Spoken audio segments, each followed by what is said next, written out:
Live, boys. Okay. Nikita, let me know when you're good. You good to go? Alright. Yo, what is up, everybody? Welcome to the Blind Rage podcast once again with your host, Mike. And today we have a special guest named Dominic Veroni, aka Nikita, as you guys have seen in the chat on YouTube. You know, just whenever referring to him in a party chat, whenever Nick's streaming, when I'm streaming, or anything in that manner. You know, this man's literally always in our party chat, and like, you know, he's basically like a part of us whenever it senses like a miniature community. And we kind of like, you know, wanted to tell you guys his backstory and how like everything with him started. So as always, guys, let's crack straight into it.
What was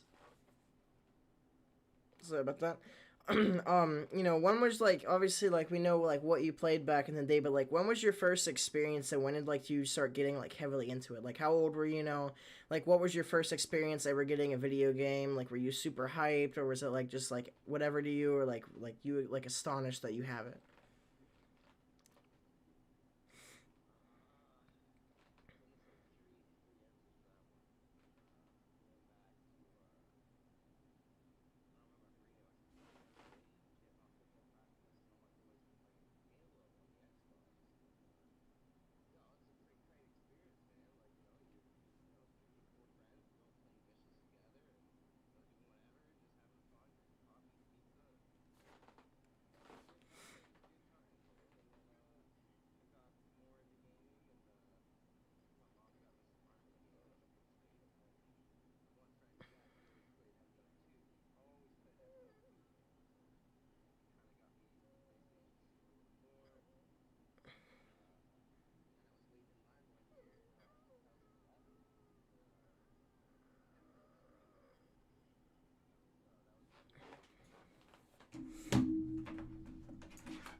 without opening a single door.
Holy shit.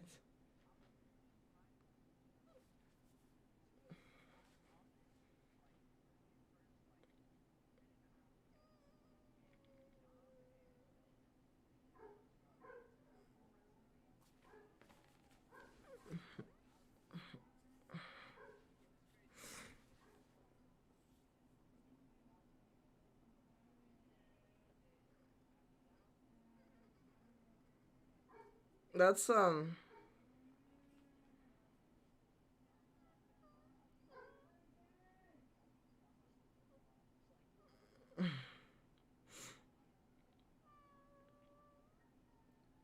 yeah. Yeah, something that I didn't even know about that whole experience. Like I thought, obviously I met you on before as well, Nick, but I thought like, I thought you met Nikita like very similar or like very close after you and Dustin met in the first place because I figured like that's how that would end up going, but I'm really surprised about that as well as I'm surprised like obviously we know Nikita's a goat, but I didn't really think that he would be that in depth with like, Blackout like, you know, considering like where you're at now, Nikita, like you're definitely still really good at games, but like you don't have as much time as you used to, so I didn't even know you were actually that cracked at Blackout.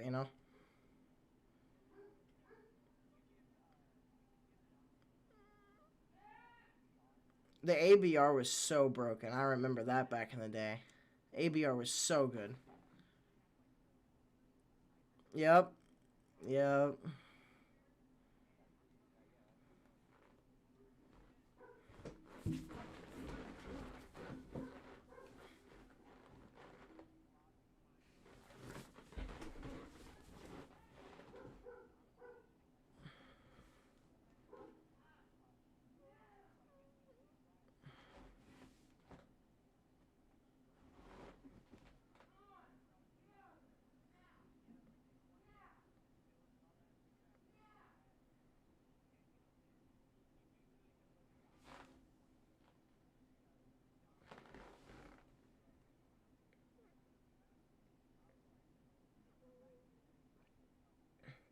Yeah.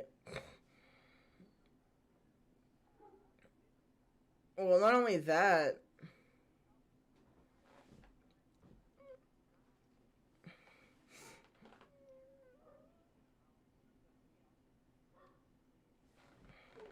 yeah. Even I don't know if you remember this, but even in the last episode of the podcast, I discussed like I didn't get to play Blackout whenever it first came out. I didn't get to play like COD when it first came out. I was watching my boy Savage Mustang X, which now is Savage, or it's Savage underscore 2C. He used to stream on YouTube as well. Like that's where he switched to Twitch here recently, but he used to stream on YouTube. So like although I didn't play the game at all, like I literally had so much knowledge. So like going into it, I was like really set. But that kind of brings me into our next topic that I kind of want to bring up here is Nikita. Obviously, I know you're well aware of, give me one moment. Okay, I know you're well aware of the whole Battlefield situation, and with Battlefield 2042 coming out, and I know you've played the beta, and I know that you're typically, like, you still play COD, but, I know, like, you're more of a Battlefield guy when it comes to that. Like, you used to play a lot of Battlefield titles, and, like, you used to, like, grind that a lot. So I kind of want, like, some of your opinions, and, like, do you think it'll succeed this year?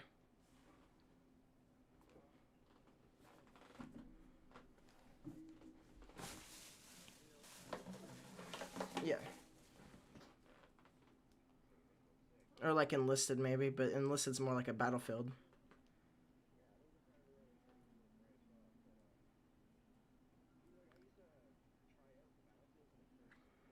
Mm-hmm.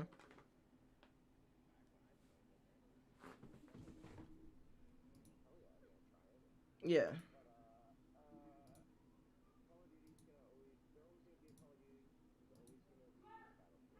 Mm-hmm.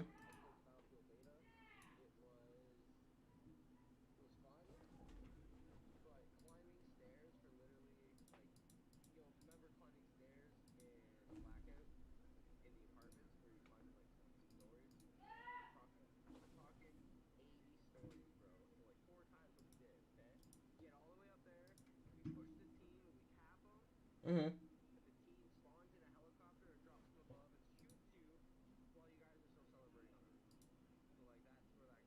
Is in my books, like you just want to have fun and mess around, cool. But like you want to have some Um, competitive play, like Call of Duty to is shortly more interrupt realistic. here, unfortunately, we had a couple mishaps here where, in this situation, the stream nor the, I'm pretty sure the stream nor the recording of the podcast could hear anybody except us. So, we're going to have to proceed with that and kind of like go over a few things. It's going to kind of suck that we have to retouch on a few of these things. However, it's gonna have to be something that we can edit out, or if Nick, if you would like, I can stop this recording and then kind of start over. That's completely up to you.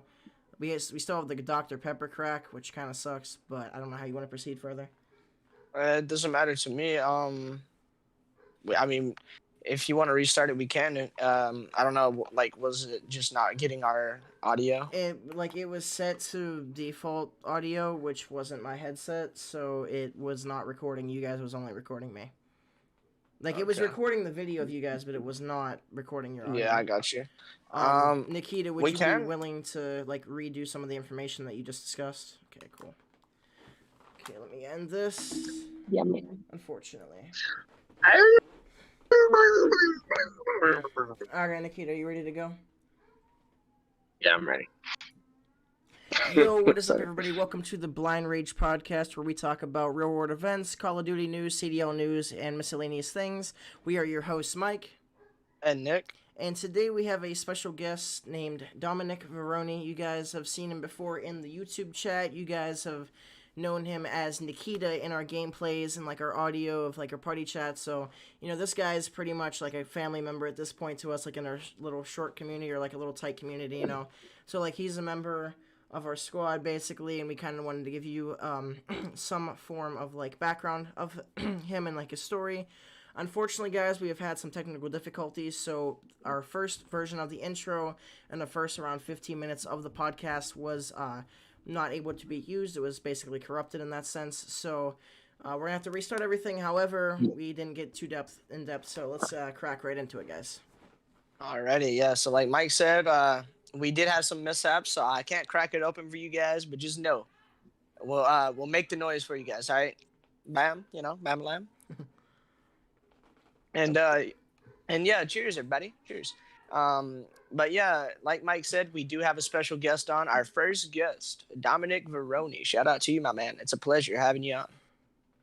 Yeah. So Thank you, Nikita, gentlemen. like I said, we're gonna have to kind of go over this again. However, can you like once again discuss like your first like what you started on, like what got you into gaming and like the whole thing where like you and Nick met and like how you and Dustin met and all that? Yeah, man. Go with that. That's cool. First game I played was on the NES. A lot of you might have not even been born during that era. Mhm. This is that game, Super Mario Bros. 1 and Duck Hunt. Shooting ducks, hopping over Super Goombas. Mario was fire. Dude, 1, 2, and 3. 2 was all Yeah, right, but three was by far the best of the era, bro, in my opinion. I agree. Um, that was like the early one was that. Like I didn't play it in the 80s when that shit came out. I'm only in my 30s, so like it was like 92, 93. I think I played that. I remember it quite well. And then my uncle, he was big into gaming. Go to his house, man, like bro, he had everything, like think of like you go to Chuck E. Cheese back in the day, they had everything, every gaming system, every like Yeah, just the basketball shit you shoot, like the air hockey table, man. He had everything, bro. And he had like a it's crazy. PlayStation. We were playing Resident Evil 1. I was in his basement. It was like kind of like the vibes right now, red background light, like dark and stuff, and there's that first scene walking up and that zombie turns around. Now you're like, oh, that's not scary. But dude, when I was a kid, that like scared the hell out of me, man. So, Oh yeah. yeah, that was like my first experience. And then I wanted a Sony PlayStation so bad. And it was when the Nintendo 64 was coming out. Shout out to N64. But so that year I got a Sony PlayStation, and my sister got an N64. I got it over there now, but whatever. And yeah, so I started playing some Sony Pony games, and ever since then I've been Sony Pony. And yo, Yeah, that's amazing. Yeah, Dom, so like tell us kind of a little bit what was your first experience with Call of Duty and how did you kind of get into it? my boy Jeff, I used to go hang out with back in the day. He'd always be playing Call of Duty and having these crazy kill streaks, man. Like we'd go on 12, 13, 15. Like, I never saw him get a nuke, but he said he got a couple nukes, and I believed him, man, because the guy would tear it up. And those kill streaks back in the day, bro, the AC-130, the attack helicopter, bro, those are like, Yeah. dude, that's better than some drugs out there. I'm just saying, like that feeling you get when you're in Yeah. there, like it's good, man. It's Call in the freaking and then Predator missile, and then you call in the Harrier, and then you call in the AC-130, and you just start raining terror down on everybody. It's amazing. Nick. or you just call in the emergency airdrops and get you four care packages, bro, and you can have the one Oh yeah. class, one less kill. So like, what was it? You need 5, maybe 6 kills, and boom, you got it. So Yeah. then What's after up, Mike? that, Nick, one moment before we continue. I believe I have found a way to salvage the previous video, so if you want to go off of that, it's up to you. But I apologize for the inconvenience once again. Everybody watching the podcast in post, I apologize for some of the technical difficulties we have had today. Yeah, we're just trying to work through it, guys. Y'all know the vibes. We're episode 4, so we're a month in. Hey, shout out to those of you guys who've been watching since day one. Appreciate you guys. But yeah, hopping back into it. Yeah, Dom. So, like I kind of talked about a little bit previously. Basically, when I initially met you, I was playing with Dustin, Cryptic Doom, for those of you guys who don't know. And we were playing together. He invited Nikita. I was like, "Who's Nikita? You want to invite this guy? Who's this?" And at first I was like, I wasn't sure because me and Dom mostly hadn't talked up to this point. I didn't really know Dominic like that. So I was like, okay, whatever, we'll play. Nick. And me, pretty much, we ended up dying off rip, and Dom ended up carrying me to a victory in Blackout. And that was like my first experience with him. I thought it was really cool. So what's up, Mike? One thing, I'm going to edit out to a certain point here, so I'm just going to put in the first clip as well as the rest of the podcast. So, Nikita, as you were saying before, like you have like the COD titles and then like the Battlefield titles, and if you want to try to get back into that whenever it comes to like the whole questions of this, the newest Battlefield, and if you think it's gonna succeed. gotcha. Well, people that play Battlefield, they're gonna keep playing it, but myself, I played the demo, the beta, whatever you call that, and no, I'm not down because climbing 80 stories on foot, getting up there and wiping a squad just to have them hop in a helicopter and parachute and just and you dead. So like Nah, that's not fun. I'd rather play COD or Blackout or Enlisted. Do you still play that game? I don't play Enlisted. I play Hell Let Loose, the Yeah, PS5, and that's which is basically like another version of Enlisted, right? kind of it it's hard it's hard to explain because it feels like so many different games I've played before all into one. So it takes out so many bad elements of games and Yeah. adds all the good elements. But if you don't like crawling through a field or a forest and you know popping your head out of a Like tree and getting tactical shot realism. instantly, like you probably don't want to play that game because a lot of people spawn in. You got to spawn at the very far back on this giant field, man. There's like little squares. Each square is a couple miles, and there's like 20 squares. So, you got to go up to the front line. People don't drop spawn points. You're running for literally 25 minutes, not seeing anything. So, Yeah. a lot of people don't like that because they don't want to play the game, unfortunately. But that's it is what it is. It's just That's a real MMO game. kind of getting into this. Whenever it comes to the whole tactical hardcore aspect, that's why a lot of games, like a lot of people, well, Rainbow Six Siege just kind of like taking its turn to a different direction. It's more of like an FPS shooter more than like a tactical realism shooter. But that's why a lot of people don't actually like they don't like Insurgency Sandstorm, or they don't like Escape from Tarkov. Hashtag Escape from Tarkov. That game is sick.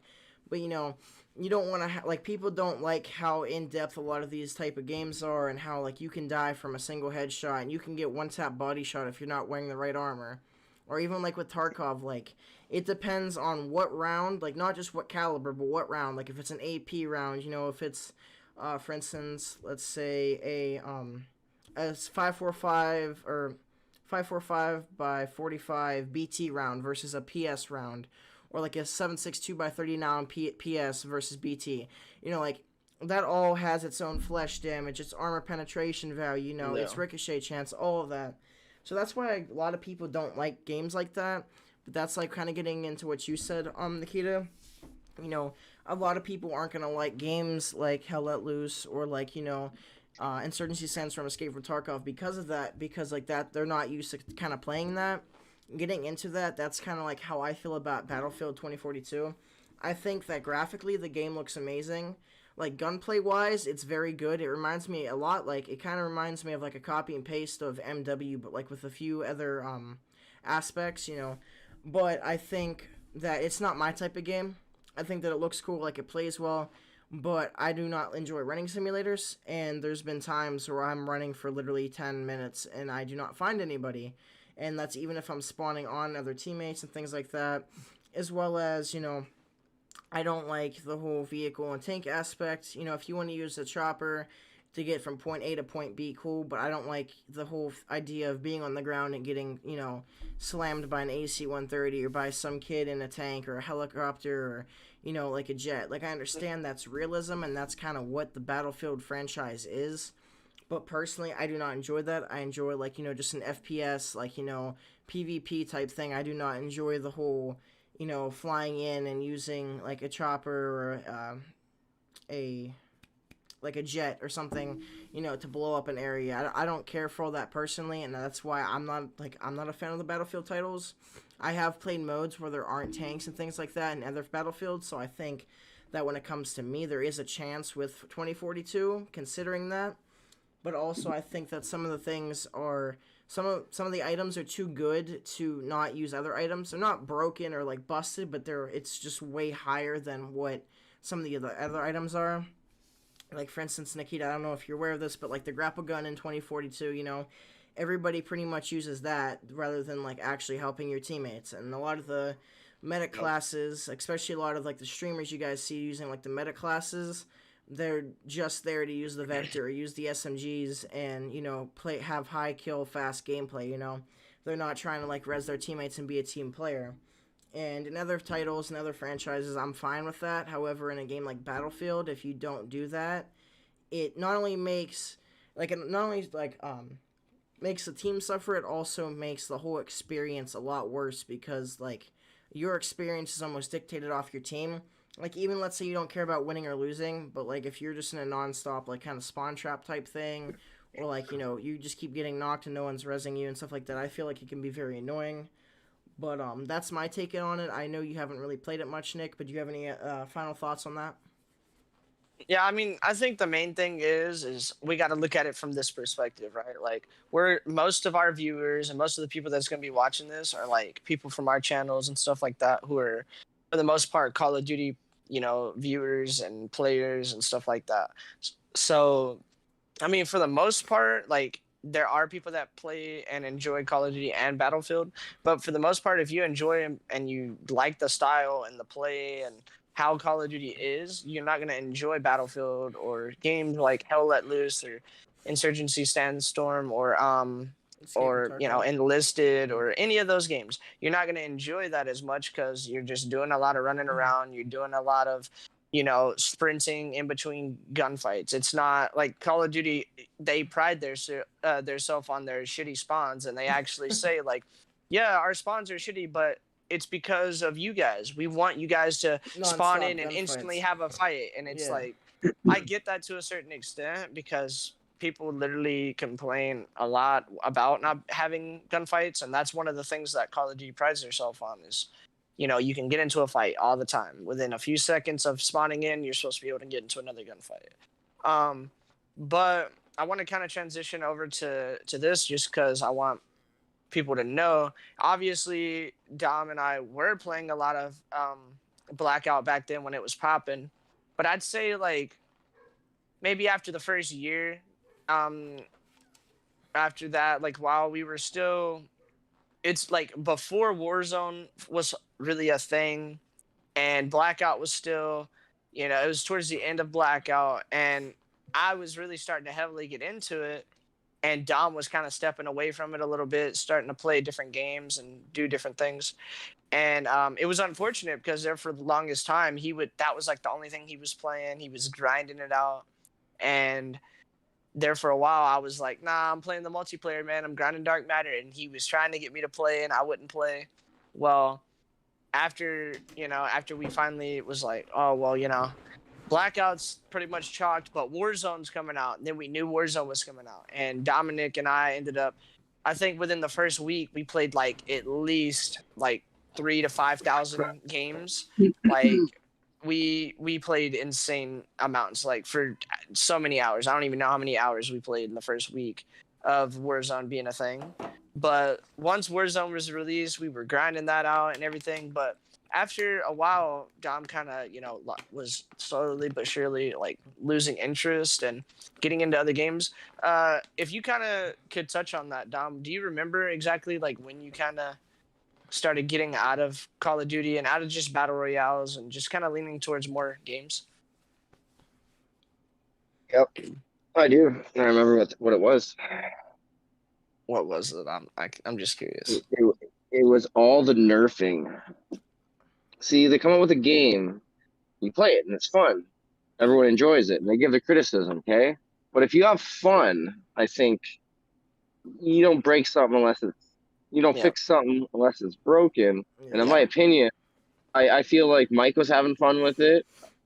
If I'm mistaken, were you not having fun at the beginning when we started playing some Warzone there, Mike? Or am I? For me, like the first couple days, like obviously the first day it was just because it was hyped up so much. Like it wasn't what I was expecting, but I was like, okay, I can fuck with this. Like this is cool.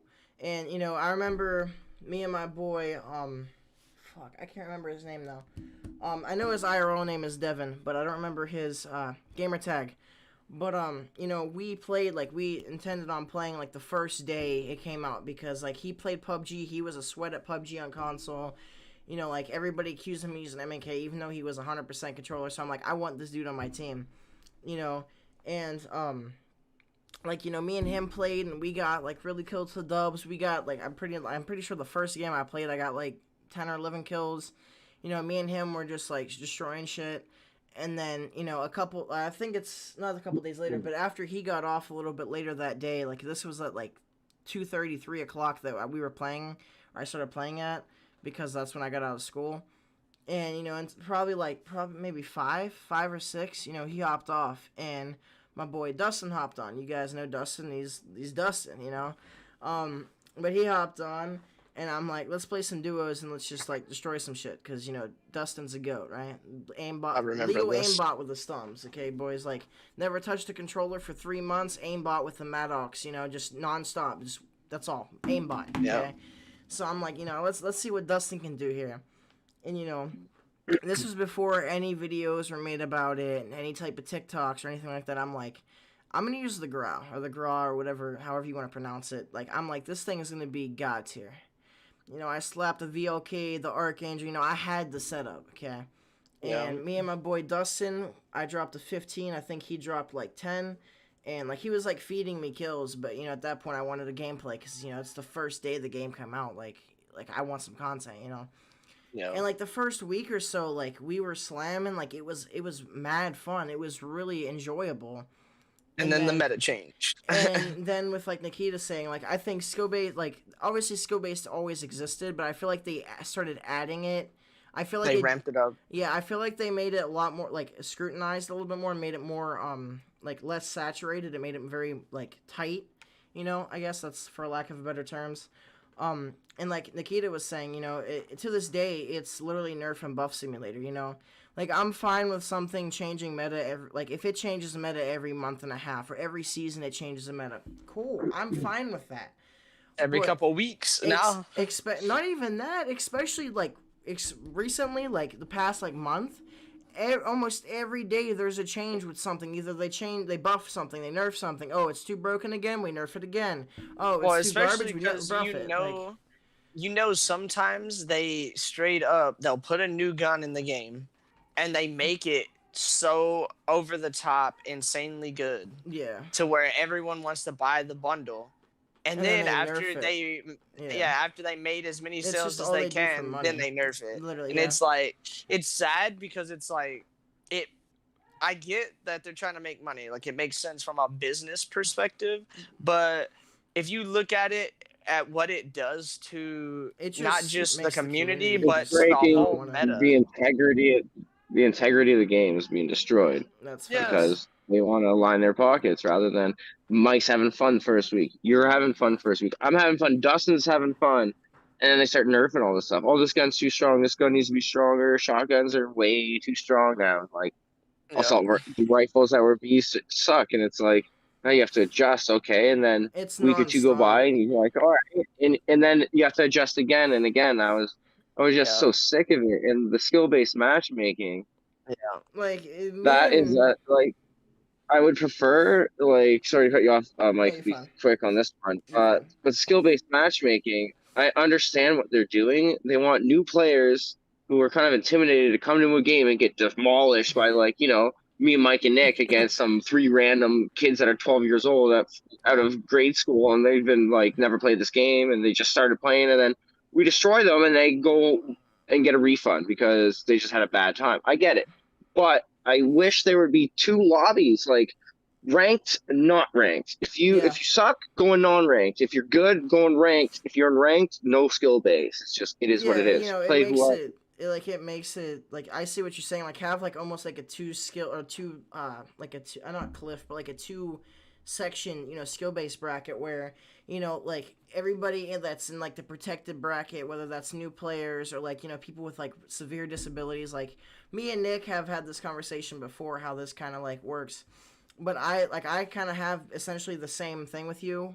But mine was a little bit different. It was that by default, skill base would be turned on for like, so as soon as you hop on the game, it's turned on. And you know, once you're playing the game for a little bit, like once you have like a certain KD or certain level or whatever, you can decide whether you want that on or off.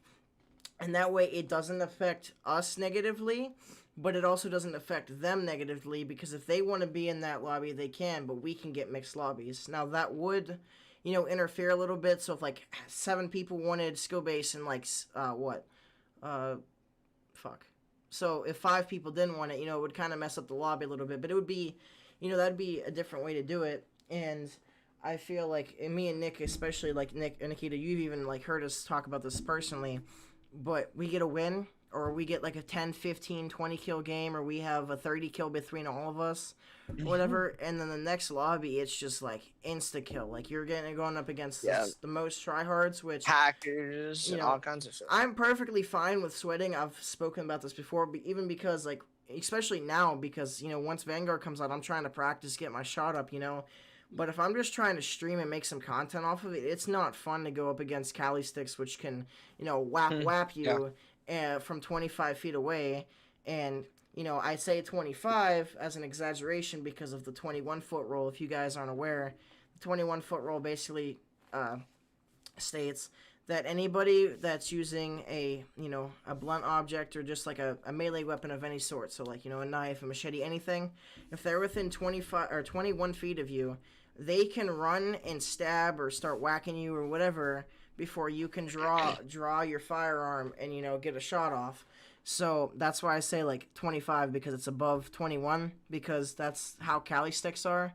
They literally 1 to 2 hit you if you're full armored, and like they The have lunge is insane. the lunge is insane. The rate of fire, but the rate of fire basically the rate How of fast you can how swing fast it. you can swing is insane.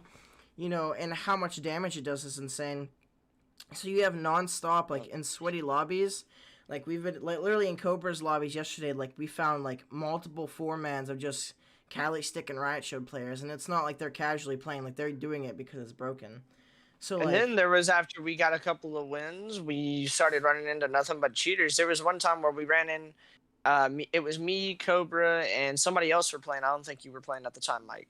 We got a win, and 3 games in a row after we got the win, we died to hackers, literally, like every time. And it's frustrating. I mean, not just cheaters, but skill based, all that. Like, it completely makes sense to me why not just Dominic here, but all kinds of people have been quitting and going on to different things. But with that being said, I am curious, Dom. Tell the people, what exactly did you go and start playing? Like, obviously, you still were gaming, you were still doing your thing, but you kind of replaced Call of Duty with some different things. Obviously, you kind of touched on the Hell Let Loose and Enlisted, but outside of that, what else have you been like playing and stuff like that? Well, I enjoy me some sports games as well. A little bit of Madden, some NHL. I used to be into FIFA, but that game don't play FIFA, boys. Okay, don't play FIFA and put money on your dad's credit card. Rack up like you're just not going to talk about that. Okay, but I played a little Insurgency. Hope you don't mind. Have some cigarette. Did you actually get to play it, Nikita? Because I kind of want your opinions on that. If you got to play Insurgency on like Insurgency Sandstorm on console. Yeah, I have it. I play it all the time. Okay. When you ask me like experience of games that like left an impact on you, whatever you worded it as, sorry. One game that stood out was First to Fight Close Combat that I got on the Xbox. And everyone's like, whoa, you say you're a Sony pony man. I am.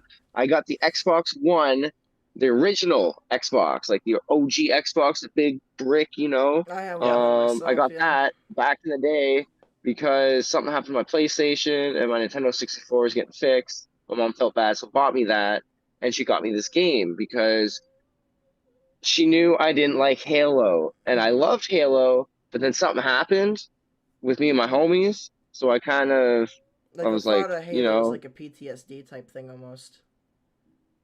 yeah, man, exactly. So I couldn't play Halo anymore because like it brought up too many painful memories. So like, nah.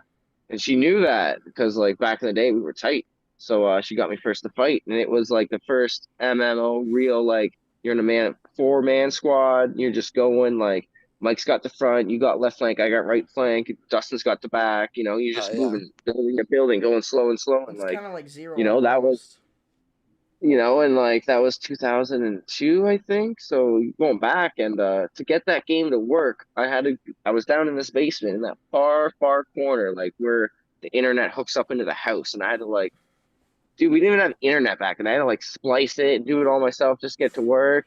But it was worth it, man. It was like 3 a.m. I started like 7 or 6:30. It was like 3 a.m. Finally got to work, and I was like the greatest feeling ever. I'm online, like going through, and so Insurgency is like that game, but instead of being in the place that you were in First to Fight, now you're in the desert. Yeah. So it's just a different theater and everything's up to date. Like it's literally the same gameplay. It's just up to date, better graphics, better everything. So like, man, that hits hard, a good place. And like, I just started playing Hell Let Loose, and that game's fire. Like, you're crawling through a field, you gotta stop because a tank's shooting down on you guys for 20 minutes, and your commander's dead. No one's commander, so you gotta wait for the commander to come. It comes, airplanes come, finally bomb it. Your whole team can move. So like, Insurgency brought back good memories, and it's a fun game. It's like I played a lot of Rainbow Six as well, and it's more realistic than Rainbow Six, if Yeah. if that makes sense. I know you play a lot of Rainbow Six, Mike, but Yeah. Yep. that game is realistic. It's fun. It's terrifying at times. If you haven't played it and It's you're definitely interested in it, immersive. I could say that. Like just off of like your description, I can definitely tell that's like immersive. And Nikita, like you could correct me if I'm wrong. Like I kind of want your opinion on this.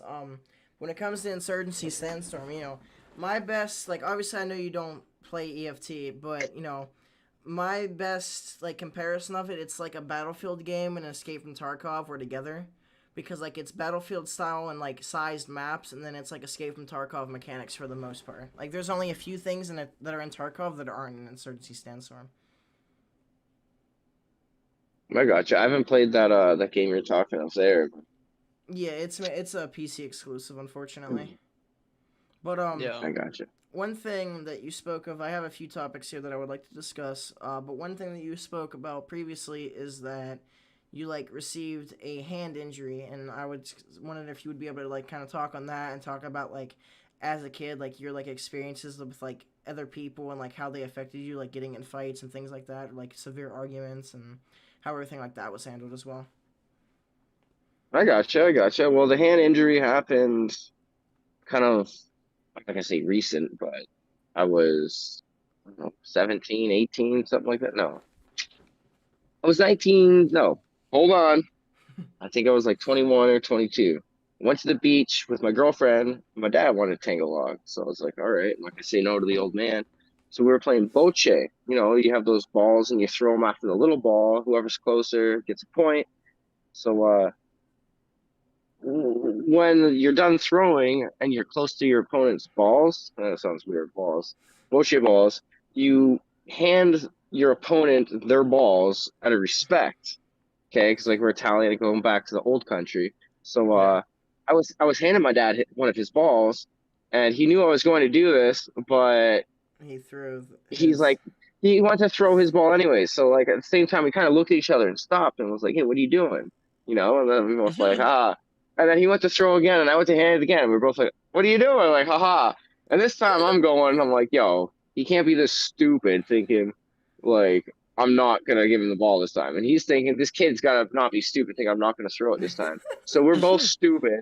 We both kept Yeah. going. So I'm holding the ball in my hand, and then like my dad's a big guy, so he throws the ball, and it was just like ball. My hand got sandwiched between Oh, two balls, fuck. and it was on this hand, and you heard the balls touch because some of these knuckles spread out so far, and then in between the skin, it hit the balls, and you heard. Damn. So my hand was mangled. It was not broken. It was just like it was messed, man. Like these are not straight fingers no more, boys. These are not straight That's crazy. fingers, guys. Like these are straight. These are not straight. Um, my gaming after that went downhill. I mean, like I was dropping what 32 and like 12. Now I'm dropping like 22 and like 30. Like ew, like I'm negative now, man. So it Yeah. was it was it was whacked, and my hands just started to feel a lot better because I had hand surgery, not because of that, because I got shot in the hand with a pellet, and you can see. Give me a second here. Probably see it right there, right here beside the line. There's this scar right here. I got shot in the hand with a pellet, so it got infected. You got to get it out. So that was two traumas to my hand, and my gaming dipped even further, and that was depressing because like I was pretty good at one point where Yeah. my boy Jeff, who used to play Call of Duty MW2 back in the day. My plan was like 10 years later, show up at his house and be like, yo, let's play some games and like just rock him and show him like, yo, I'm dropping like 50 and 2 now, like, but it was like a hiccup in my It's kind of the life for opposite, yeah. gaming, Um, so this is kind of something that I've asked Nick because, like, obviously, I wouldn't say it's like a severe disability, but whenever it comes to gaming, it's a disability. And how with Nick, like, he used to be the same way. He used to have a 3.15 KD quick scope and only on BO2, and then like Sure. within the span of like a month or two, his KD went from that all the way down to like a point 0.6. So like considering your situation, I'm gonna ask you the same thing I asked him. Like, is it kind of like like demoralizing, or like is it just kind of like depressing to see like your steady decline after something like that happens?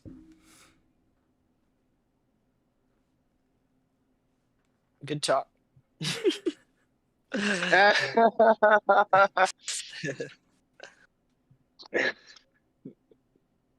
But yeah, I know it was for me. I'll touch on that for those of you who didn't kind of hear when I was initially talking about it.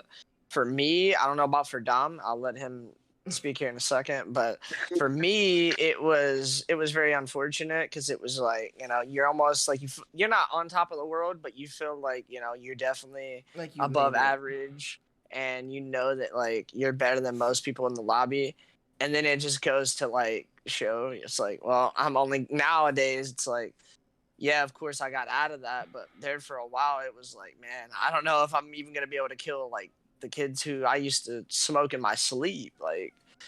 So it became, yeah, for me it definitely was really demoralizing and depressing. But what about for you, Dom?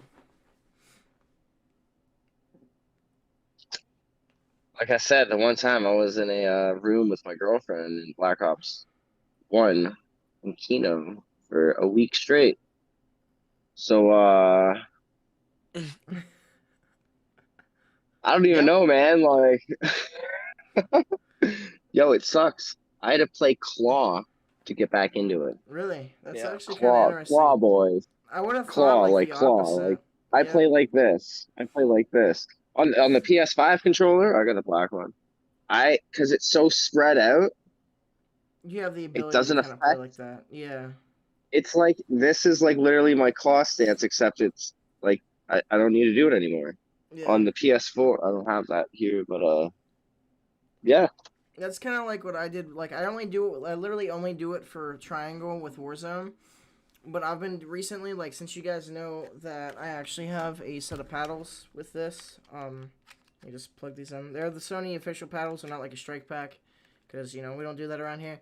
But as you guys can see, like, I have paddles and all that, and I don't have my paddles bound to Triangle or anything like that. It's right is shit. I've been doing this so long, I don't even remember. Left Isn't it is like jump left. and crouch, right? Left is jump, I believe, and yeah, jump. Left is jump, I think, and right is like the right is square, so I can reload and jump and do all that extra bullshit.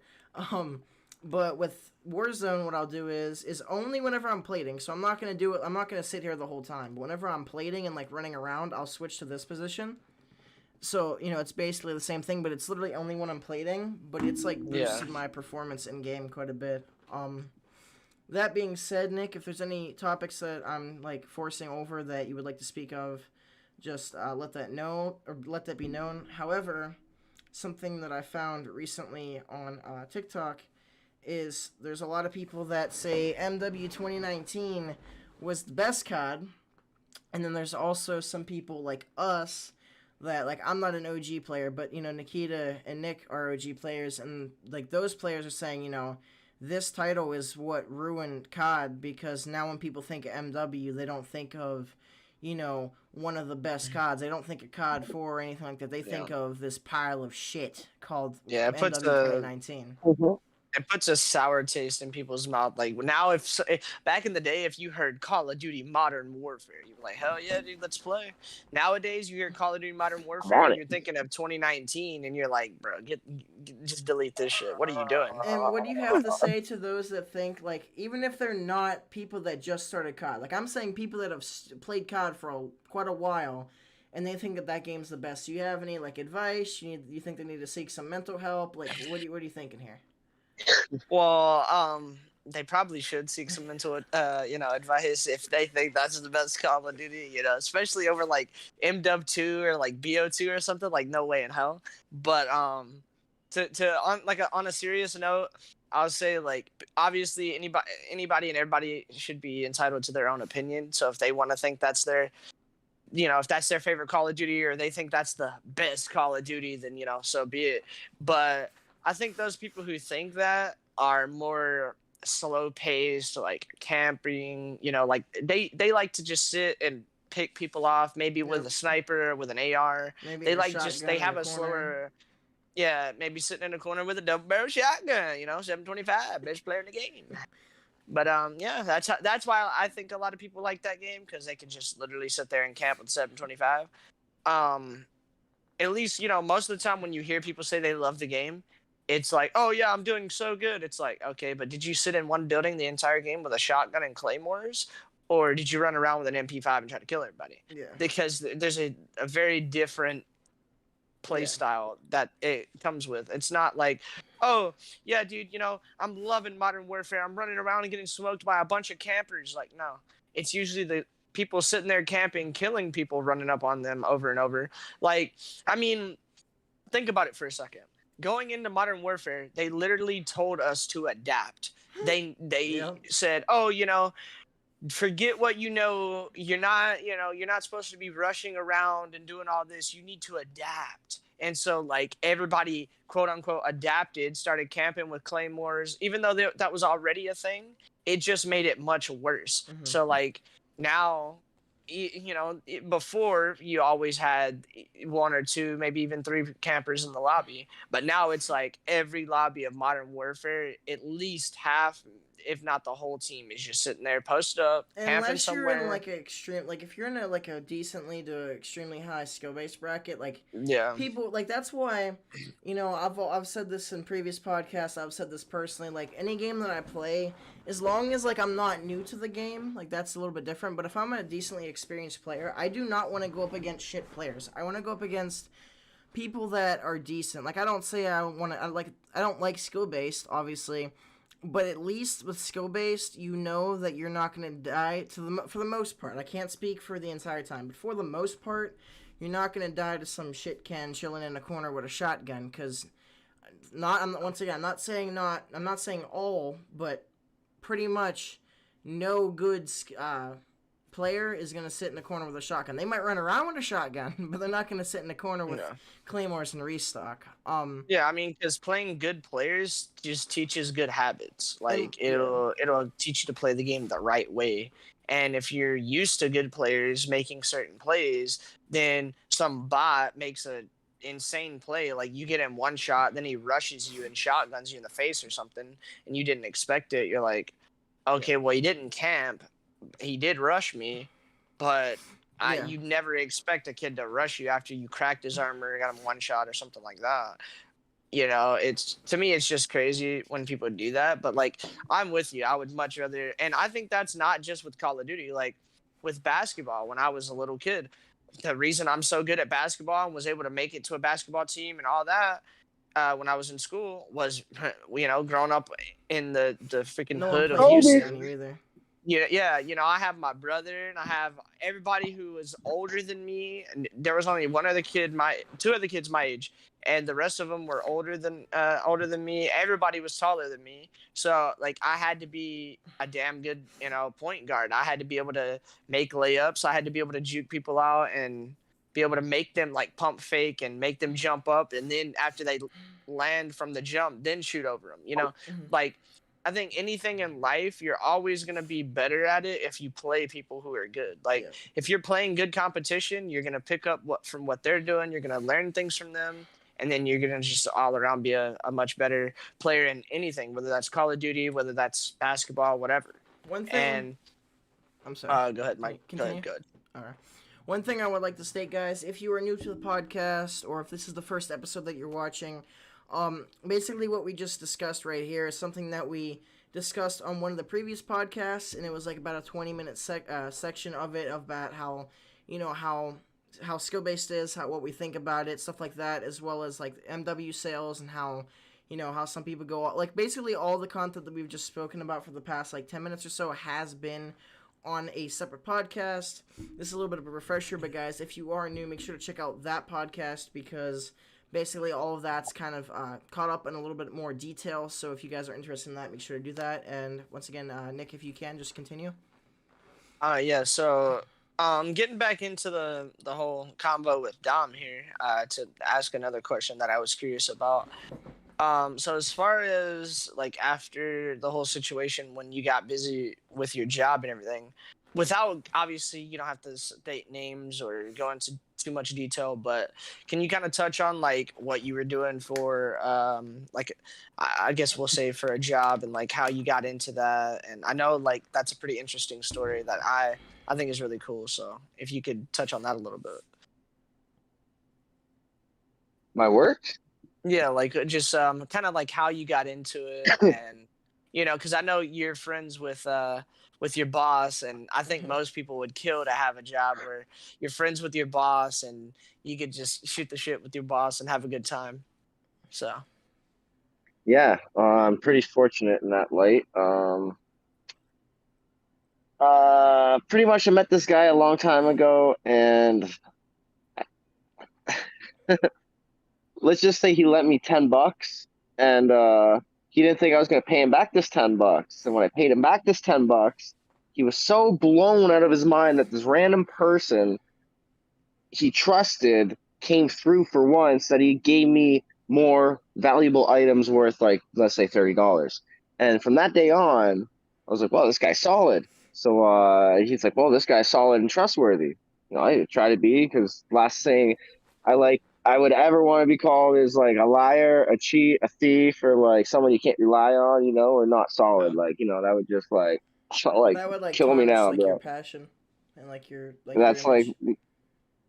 exactly. So like this guy, and I hung out with him for some years, and he kept me around because back then, like, I'm a little guy, but like I'm stocky. I'll scrap someone. I don't care if you're 10 times my size. So I was kind of the guy's security guard for what he did back then, which is back then it wasn't legal. Now it is. But and then we switched over to a even better legitimate company doing shipping containers, and I kind of just hung out in the guy's car while he made money, and I did my thing, and he did his thing, and then I started painting these shipping containers and selling these shipping containers, and now it's a real thing. Like we got our own yard, we have our own drivers, we got close to 300 shipping containers in our yard right now, and new used modifications. I still do the painting.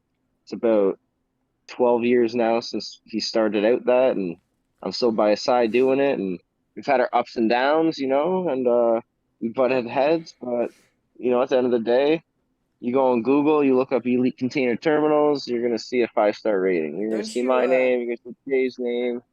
correct me if I am wrong, or That's- like if it's still kind of in the works, but don't you also have your own company, or is that more of like a side hustle type thing?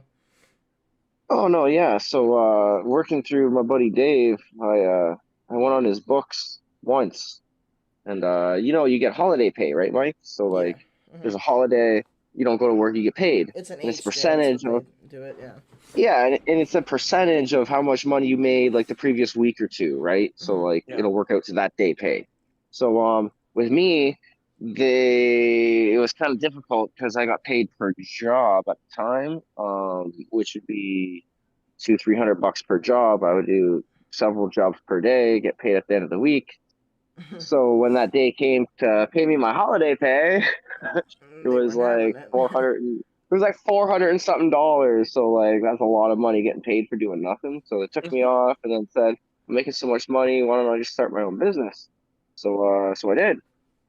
Pretty much nothing changes other than if anyone needs a job now, I'm not strictly You tied down basically to cut out working the for my buddy.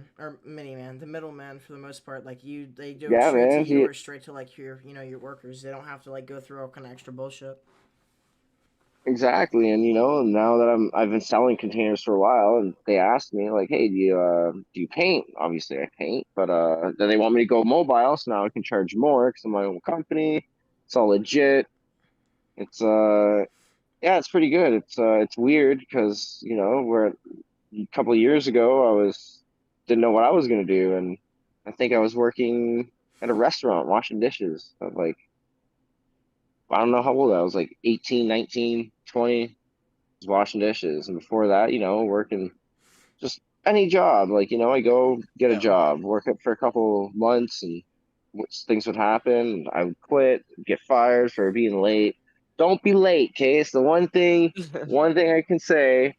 You show up on time. Work is like school. You show up on time, you do your work, you don't get in trouble, you're fine, okay? Me, nah, I can't do that. I can't go to a factory, a 9 to 5 job, okay? Because I'm showing up at like 9, like my old job. You gotta punch in at 6:59 or sooner. There's me at 6:59, sprinting, full like throwing old ladies around. Get that out of my way, old lady! Like here's a punch card, and I'm like, oh, I fell on the ground. I look up and like it's 7 o'clock. Like I'm getting in trouble now. They're Yeah. docking 15 minutes. Like, where you going, Dominic? I'm going to my car to smoke for 14 minutes. But why? Because you're docking me 15 minutes. So like, what am I gonna do? Work for free? I don't I think don't work so. for free. Yeah. Exactly. So like, they always think I have an attitude problem because yeah, I kind of do. I'm sorry. Like, so being my own boss At is least you're being great. Like, transparent about it. Yeah. yeah, Well, 100%. see, I can show up when I want, leave when I want. It's yeah. beautiful. Yeah, And see, when I'm Dom, I working, mainly bring this up and mainly wanted to kind of discuss this because I know there's so many people listening to this right now, who are either gonna, eventually get a job and be put in that position to where they have to maybe get a 9 to 5 or whatever. And I know, and I'm sure there's plenty of people who have, a 9 to 5 or whatever, and would kill to be able to do some of the things you do, like just some of the stories of being able, like having Dom on a weekday, because yeah, he goes to the yard and he paints and does certain things throughout the week, but it's not every day that he Ooh, goes I to love work. voice. So most of the day, there's this plenty is of my times, office right here. yeah, and there's plenty of times where it's like if he doesn't have to go paint or go do anything, like he could literally get up and he wakes up that day and it's like, oh yeah, I'm gonna game all day today. Like I'm just chilling. And it's like, that is so cool because a lot of people, it's they have the weekend and that's it. And not everybody even has the whole weekend. So for Dom to be able to just, have certain days, even just a random day during the week or whatever, just to take for himself and just, oh, I'm gonna play video games all day today, or I'm gonna take the day and hang out with the girlfriend or whatever, just I'm gonna chill out. And I think a lot of people would, they would kill to have a job like that to where they could just do whatever, just chill, just have a Uh, good time. I And, I go remember ahead. this. Yeah, sorry to cut you off. I just had this one story. So, I woke up and the day before I did a lot of painting, and my buddy Matt Funky McJack helped me out. So, like, I can do a lot of work in one day by myself, but if Matt helps me, like, we can do so much work. Me and this guy, okay? Like, me and this guy can do as much. I'm not even okay. It doesn't even matter. Okay, we do a lot, and so the next day, I decided, I'm gonna take it off. So we were playing video games all day, and I think Nick was in there, Dustin was there. I know Matt was definitely in there. And that day, I think I had 6 or 7 people call me, and it's not like a 10, 20 minute conversation. Some of them are, but most of them are 2, 3 minutes. Like, hey, Um, you got a 20-foot shipping. Hey, you got a 40-foot. Yeah, what do you send me your information? Boom. Keep playing, keep playing. By the end of that day, I made more money than I think like a year ago. A full month's pay didn't touch what I made that day sitting in this chair gaming, just answering my phone, not even yeah. paying attention. Yeah. Like, so I'm grateful that I can do that, but times have changed. I can't sell a shipping container for 2,100 for amazing views, 20 or 28 for an amazing 40. Now it's 46 and 70 or sorry, 6,700. Like, Yeah. Yeah, Yeah. because forget see, about it. the last freaking podcast, episode 3, me and Mike kind of talked about Like inflation and uh all that. yeah, like the economy and just how Oh, everything, and we kind of God, discussed this a stupid. little bit, and it's crazy because it's a lot of people think it's just certain things. Like, it's No, it's literally everything everything. has been affected, like, in some way or another. Like, you wouldn't think shipping containers would be hit as hard as they have, and I would have never thought that or known that without Shipping knowing container. Dom directly. Yeah. And you Everything in your know house is from a shipping container. yeah, Yeah. Everything in yes. your house can come from a shipping Actually, container. Your that's one of house the itself topics came that I from a was shipping that I container. forgot to bring up last podcast. A few things. One, Nikita, on your statement, first of all, what's like the name of your personal company? I'm pretty sure I'm aware of it, but I want to make sure everybody on the podcast, if they're in your area and they're kind of interested, what's like the name of both your It is companies? it's the company I work for is Elite Container Terminals, and my personal company is called Dominic Veroni Services. That is not limited to and limited and unlimited to anything you can think of. There you go. Sounds a little. No, Another that's topic, legit. Got GST number. Yep, yep. Keep going. something that I thought that you brought up that was interesting is the whole on time thing. Because whenever it comes to school versus work, it's like for me, it's like night and day. When it comes to school, like I'm a junior, and for the most part I'm straight A. Straight A. Sometimes like there's the odd class where I have like a B or whatever. I don't really give a fuck, whatever. So I have that, but like at first, like my middle school year, my elementary school year, all that, I was super good on time. Like I wasn't the best attendance because like I got sick a lot and shit. But like when it came to time, I was always on time. It got to the point where like if I was gonna be late, I just didn't go, and then that way it's like basically excused more because if I have a slip or whatever, not Yeah. important. But with high school, it was like freshman year, like I was late here and there because like we had to get up like a half hour early because we got out like a half hour early as well. So like that shit sucked. So like I wasn't You know always why they do that, right? You know why they do that, right? have high school out before Sorry, middle school. Why is that? Well, so they don't pick on the little kids. Oh yeah, that's The little true. kids are gonna pick on. well, like here at the way our school district does it, I'm sure it's different for a lot of places, but Yeah. the way ours does it is the elementary, and this could just be because of the location wise, the way they have it set Mhm. up in our town. But the elementary and the intermediate are like this close together. They're so close. And then on the same campus, like literally a 2-minute walk away, is the middle school. So all three of those can be picked up like relatively quick. Yeah. So they let the elementary and intermediate kids out at 3, and then the buses pick all them up and all that. Then the buses move over to the middle school, and they pick up everybody there at 3:15. And then the high school gets out at 3:30, and then they pick up everybody at the high school by 3:30. Like, so it's more like so they can get everybody on the bus like at a Yeah. specific Mhm. time. That's kind of how our school runs it. I'm not sure if that's how Um, it is everywhere. But yeah, continue. ours is like we have the kindergarten, which that's more of a correctional school now, but at one point it was a kindergarten. Then we have the elementary school or Hardcore intermediate school, whatever you want to kindergartners. refer to it as. That's like 4 blocks down. Like it's not that far away. Like it's literally from my house. It's like literally a 2-minute drive. Um, Yeah. not important. And then we have the high school and the middle school is all in one, but it's not like sectioned off. It's one big building, but like a lot of the middle school is down below, and then there's some like the middle school is the second floor, and then some of the second, like, oh, not the second but the first floor because there's a basement. So the first floor is like the high school cafeteria, the middle school cafeteria, because that's two separate ones and stuff like that. But most of the high school classes are up, and then some of them are like on the first floor, and then like the cafeteria and shit. um but as far as like the whole being on time thing, like I said, like whenever last year, my sophomore year, with Zoom and all that, like I did my classes, like I showed up to them, but my first period class I never did, and I would always do it like a day before the deadline, and I got like 100% because it was easy.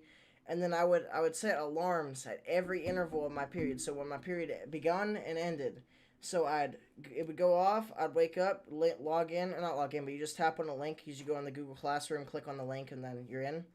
So I do that, and then go to sleep for 40 minutes, and then wake up at that alarm and go to the next one. So I kept doing that, But when it comes to like being late, like you said, when it comes to school, I have 92 minutes late already. That's only been like a month and a half into school.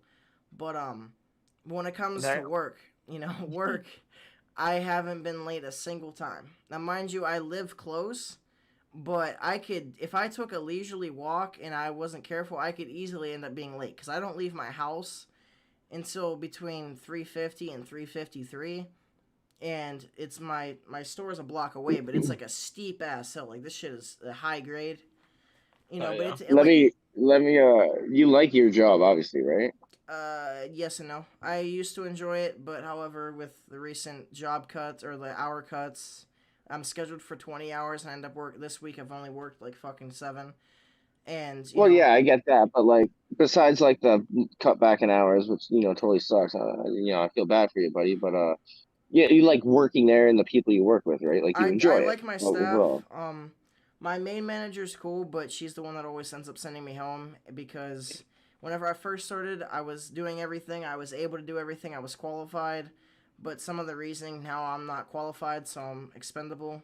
So, that kind of sucks. But as far as my job, it's definitely a great first job. It's very chill, and we would have. I've actually spoken with the new kid that started like back before we changed our menu and we don't get like any orders anymore. We would start like a slow day would be like 35 orders whenever I got there, and now a slow day is like 11. Okay, and that's like 4 p.m. As well as with the whole thing, you know, I used to like there was busy days like Fridays at 6 o'clock were busy as fuck.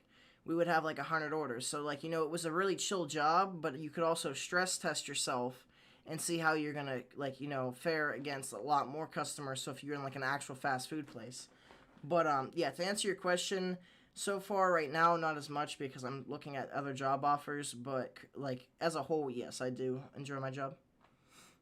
Yeah, I just said it just because like even though I'm like the whole being late, this and that, it was only for jobs I didn't like. If I liked the job, man, I was there 20 minutes, half hour early, Yeah, like Yeah. before everyone, just you like have to have chilling and passion. like they see that. And like those jobs, like I remember this one, I worked at a thermoplastic place making plastic from scratch. Hmm. I don't mean molding That stuff. shit's really I cool. made stuff with chemicals to make plastic It's out of like heat. polymers, yeah. Okay, with giant extruders. So like the fact that like like I don't have no college education or nothing, but I was put in charge of like $1 million machine, like this big auger. This Yeah. one, it's a That's screw. badass. Yeah, It's a it's an screw the size auger. of Yeah, like the size of my room, it's what bro. presses the Like molds together, right? 40. Or extrudes Yeah, the man. So like plastic. that Yeah. thing's turning and like you gotta mix glass with that, and like if you do it wrong, it'll mess it up. So like the like that was one of my first job that I consider to be the most dangerous and important jobs. And like I took this thing inside of me. It was like more than responsibility. It was like these guys trust me, and like I don't want to lose that trust ever. So like I was never late. I did a good job. I made a mistake. I broke the machine. I broke that $1 million machine because of me. And guess what I did when I broke it? I told them exactly what I did. I apologized. I told them what I did. I've done that before. Everything. I did not lie. I told them what I did. I told them I put too much glass in. I didn't mix it properly. You know what happened? Nothing. All the other temps, I was a temp. Wait, you were a I temp wasn't even worker? supposed to be there. I was a Oh temp shit. worker and I broke one of the three lines they had, okay? Mhm. There was three temp workers too, because it was like eight Mhm. hour shift, 8 hour shift, 8 hour shift. I got the day shift. Okay. Night shift guy and the other guy, they got fired. They kept me. Why? I thought they'd fire me. I broke it, but they kept me because I was honest. And then the other guys, they were continuously late. I was like, I didn't even think like I was 20 minutes consist like I show up, hey, but man, what's going on? Like all I did was babysit a line. I babysat that ogre. And when I showed up, Wow. the guy that I took over, he could leave, and like he was friends with the boss. So like you have a job you like, you get some responsibilities, and it's such a Mhm. good feeling and stuff. And you know, I ended up like having some I'm not gonna say like there were some mental health issues at the time. So like I ended up not going back to that job, just randomly stopped going. And I tried to go back to that job, man. Like I drove, I was on the street. I got to the parking lot one day. It was like 6 days in a row. I tried to go in, like I just couldn't, man. I don't know. It was just like I was going through some shit at the time, and and Mm-hmm. I Yep. regret not. And they were not upset. It was like they were supportive. They said anytime they need anything. And the temp agency I worked for said like don't contact them ever again. Blah blah blah. Made it seem like But you it were was a my great fault and worker, shit. just Like, yeah. and I was a great worker, and they all loved me. And I told them I was going through some shit right now, and like I didn't know how to deal with it. And they're like, if you need anything, let us know. Like Wow, the people that were making money off it's me, insane. they're like, don't do that, don't do that. I'm just like, from that day on, man, never dealt with a Yeah. temp agency. Don't get me wrong, some of them are really good and they help people. Like I Mm-hmm. know, some of them like help you find educations and stuff, and they're not just in it for the money. They're actually trying to help the people, and like that's terrific, man. But like the ones that I experienced, like Yeah. nah. And then I just went and factory to factory to factory and just like seen like man, like I'm a good worker and I'll I won't go to break and make sure the job's done right, okay? And I won't even say a word about it. But then like I'm not even getting acknowledged for doing like Yeah. more work than you're supposed to and just being Mm-hmm. Yep. treated like a number, bro. It's like it sucks, bro. So Yeah. like that's why I don't like that kind of work and then just floating around and then just so happened the guy I used to chill with, and I was his bodyguard when he did some stuff. He started a legitimate company and was like, "Yo, let's do this," and so Mm-hmm. like I got lucky, man. Like Yeah. one in a million luck, bro. Like I wish this luck upon everyone, or like that everyone's that guy that Or at came least up to with that have give idea them to the start this opportunity. business. Obviously, like you can't Because lead a horse. You can lead the horse to water, but you can't make him drink. But at least give him like the opportunity that you were in. Yeah. yeah, because I'm not telling people to do this, but we were in college at the time. He was at college. I was just hanging out, kind of watching things, and it was his second year, second semester in, and we thought, man, what am I doing? Like, I'm gonna take this money from my school, and I'm gonna spend it, and I'm gonna get money from selling that stuff, Mm-hmm. like legitimate things, and just keep flipping it. So that's what he did, and eventually he paid off his loan. We bought shipping containers, Mm-hmm. and we went from his student loan of like I don't even know, it was like $3,200 or some stupid thing like that. I'm not even a lot to You make that in a day now.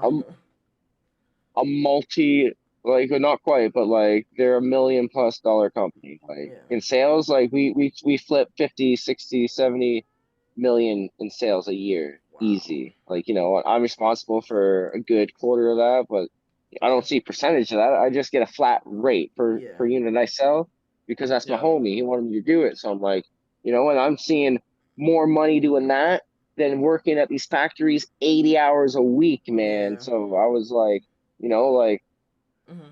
it's a good thing, man. It's a good thing I got, and very, very appreciative. And the struggle is Yeah. real when you're working those long hours.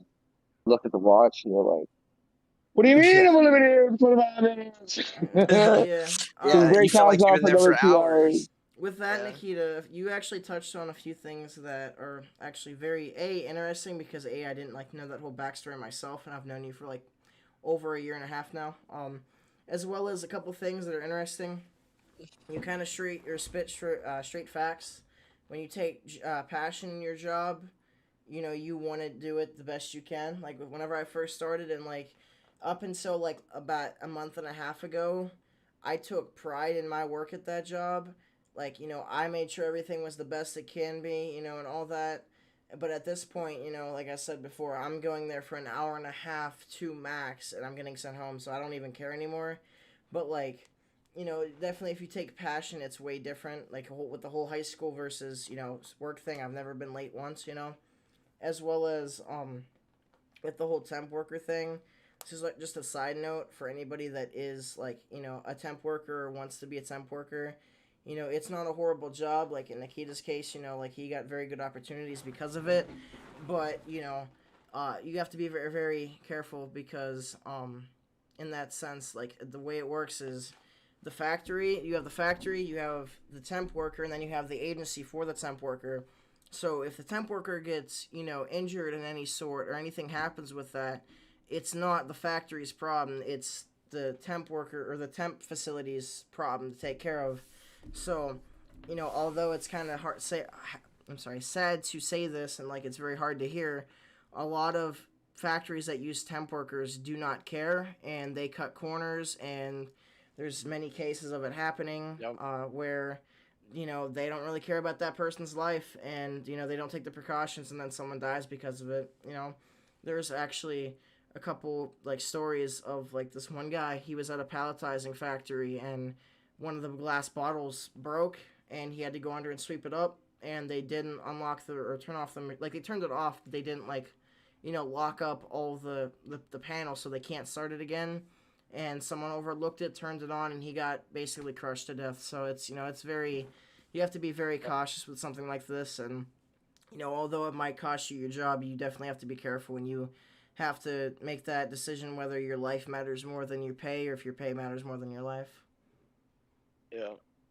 Yeah, I mean, there's a lot of people who, are thrill seeking, but I don't think anybody going to a factory job was expecting to, potentially be crushed to death. Yeah. I don't think that was a thrill seeking thing. That was an unfortunate accident for sure. Yeah. And Nikita, I have a couple questions for you. I know you're kind of like out and about, so you got to be careful of like making too much noise there. But like with the whole MW thing and all that we've discussed, when was the deciding factor for you? Like, when was the last straw that like you were basically like done with COD for the most part? Like, you still play Warzone here and there, but like when it comes to purchasing the COD franchise, when have you like sat down with yourself and made the decision like, yeah, I'm not buying this anymore. I'm not feeding them money for nothing.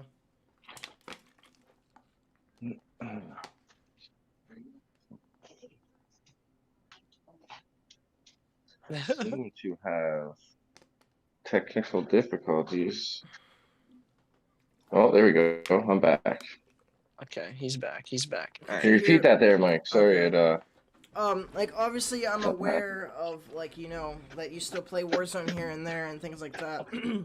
However, considering how What's happening to my phone? Considering how MW 2019 happened and all that,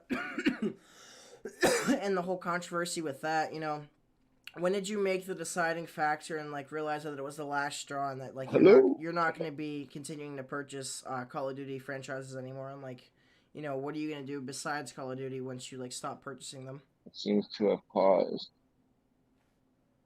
He's having some type of issues on his side. Yeah, I don't know what it I think is. it's this connection. Yeah, Nikita, can you hear us? To be fair, he did say he wanted to do an hour, and we're like an hour and a half in. So if we do end up losing him, yeah, it's whatever.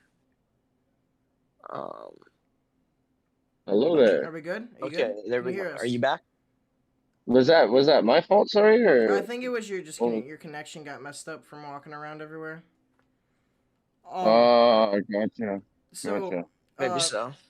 What I was saying previously, with how MW 2019, turned out and all that, what made the deciding factor for you that you're gonna like, when did you sit down and realize like, yeah, I'm not buying the Call of Duty franchise anymore. Like, I'm not, getting into it, because I know you still play Warzone from time to time, but like, when did you make that decision that that's no longer gonna be an option for you?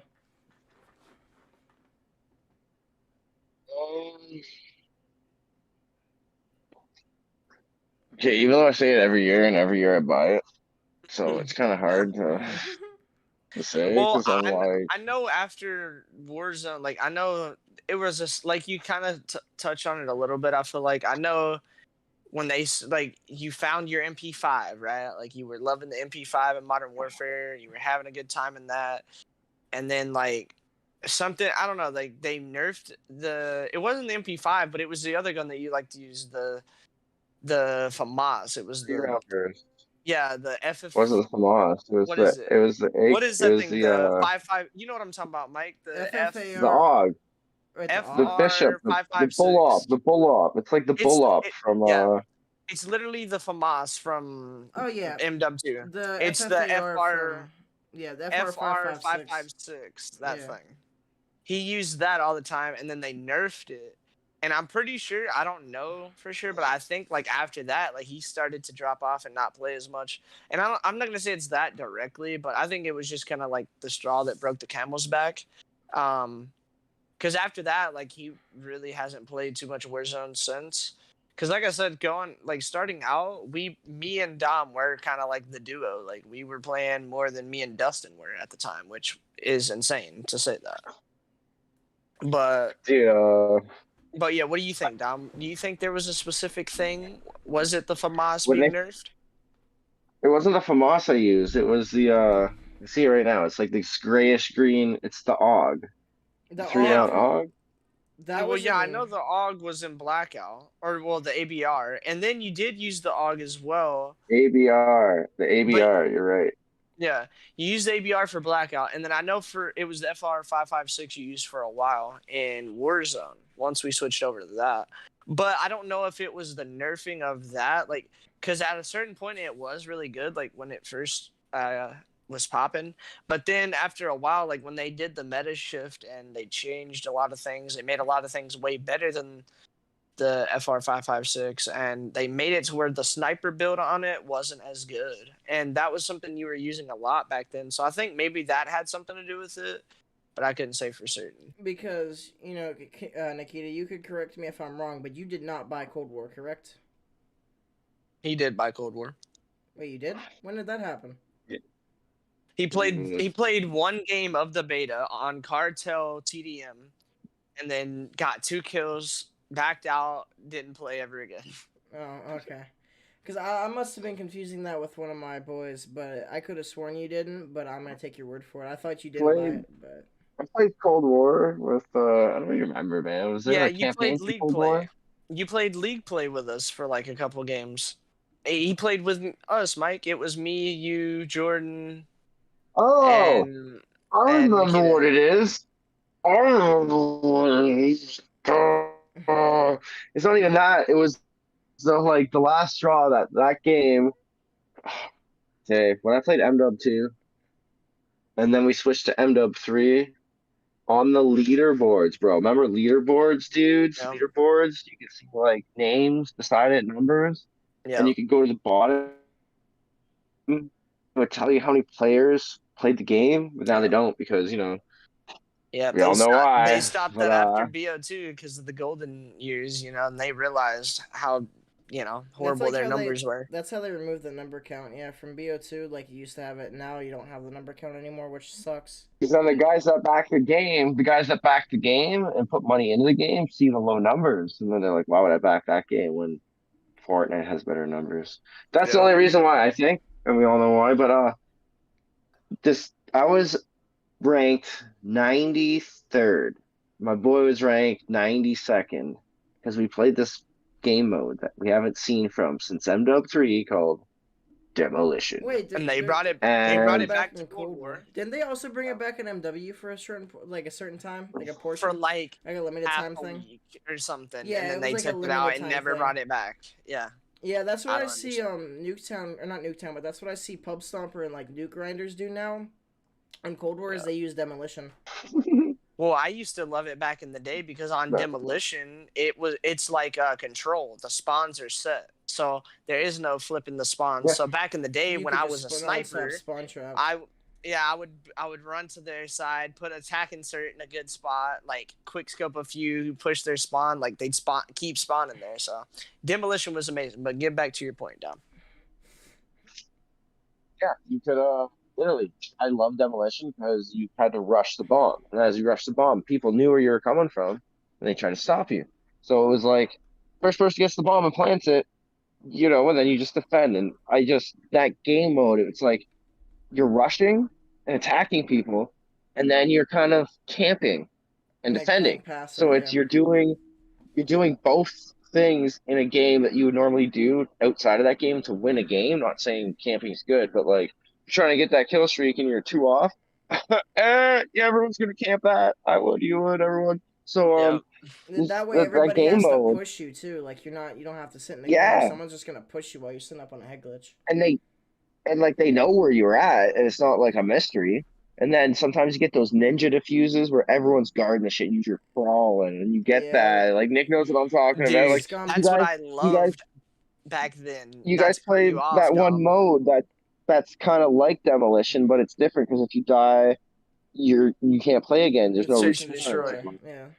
Search and Yeah, destroy. Like I love that game, but like when you die, you can't come back. I'm like, oh, why do I suck so much? yeah, dude. You I'll know? tell you. Back then, when Dom would always talk about those demolition plays and stuff like that. To me, always what he instantly reminds me of my favorite part about demolition. And my favorite part about demolition is if you're on defense and the offense runs up and plants a bomb on one side, you could literally defuse from the other. It's not like search and destroy in the aspect where if they plant it for a certain spot, you have to Yeah. be right where the bomb Yeah, is you and just have to defuse be in from the there. vicinity of it. Yeah, Yeah. you could be on any side of the bomb and defuse it, and I loved that because, like, if they planted it on one side and their whole team's watching that bomb, yeah, like they'll see the bomb get picked up, so that tells them someone's defusing. But if they're not paying close enough attention, you can sit there like Dom said and get a ninja defuse off while your boys are looking over you, and that shit right there is amazing because obviously it's not as good as a ninja defuse on search and destroy, but something like that is because I know how Dominic is. Dominic's the type of player, he will do the dirty work. He'll go in there and he'll play the objective. He'll defuse the bomb while everybody's shooting at him. He'll crawl in there, freaking make that happen. And Mike knows more than anybody. I am very similar. I like to get in there. I'm going to make that OBJ play no matter what. And I think it's really cool to be able to just get in there and defuse the bomb and win the game for your team, especially if your boys are looking over you. And like, Yeah. it That's would make facts. it so much harder if you had to go around to the other side and defuse it from that specific spot. But yeah, I'm with you, Dom. I think demolition's a lot of fun. I think it should be in more Call of Duties because Yeah, that's true. I mean, before Cold War, I mean, yeah, it was in Modern Warfare That was briefly, like a but I limited don't even time count thing, that. so that doesn't really Yeah. count. Yeah. So like before Cold And War, I don't even think it was in there since like BO2.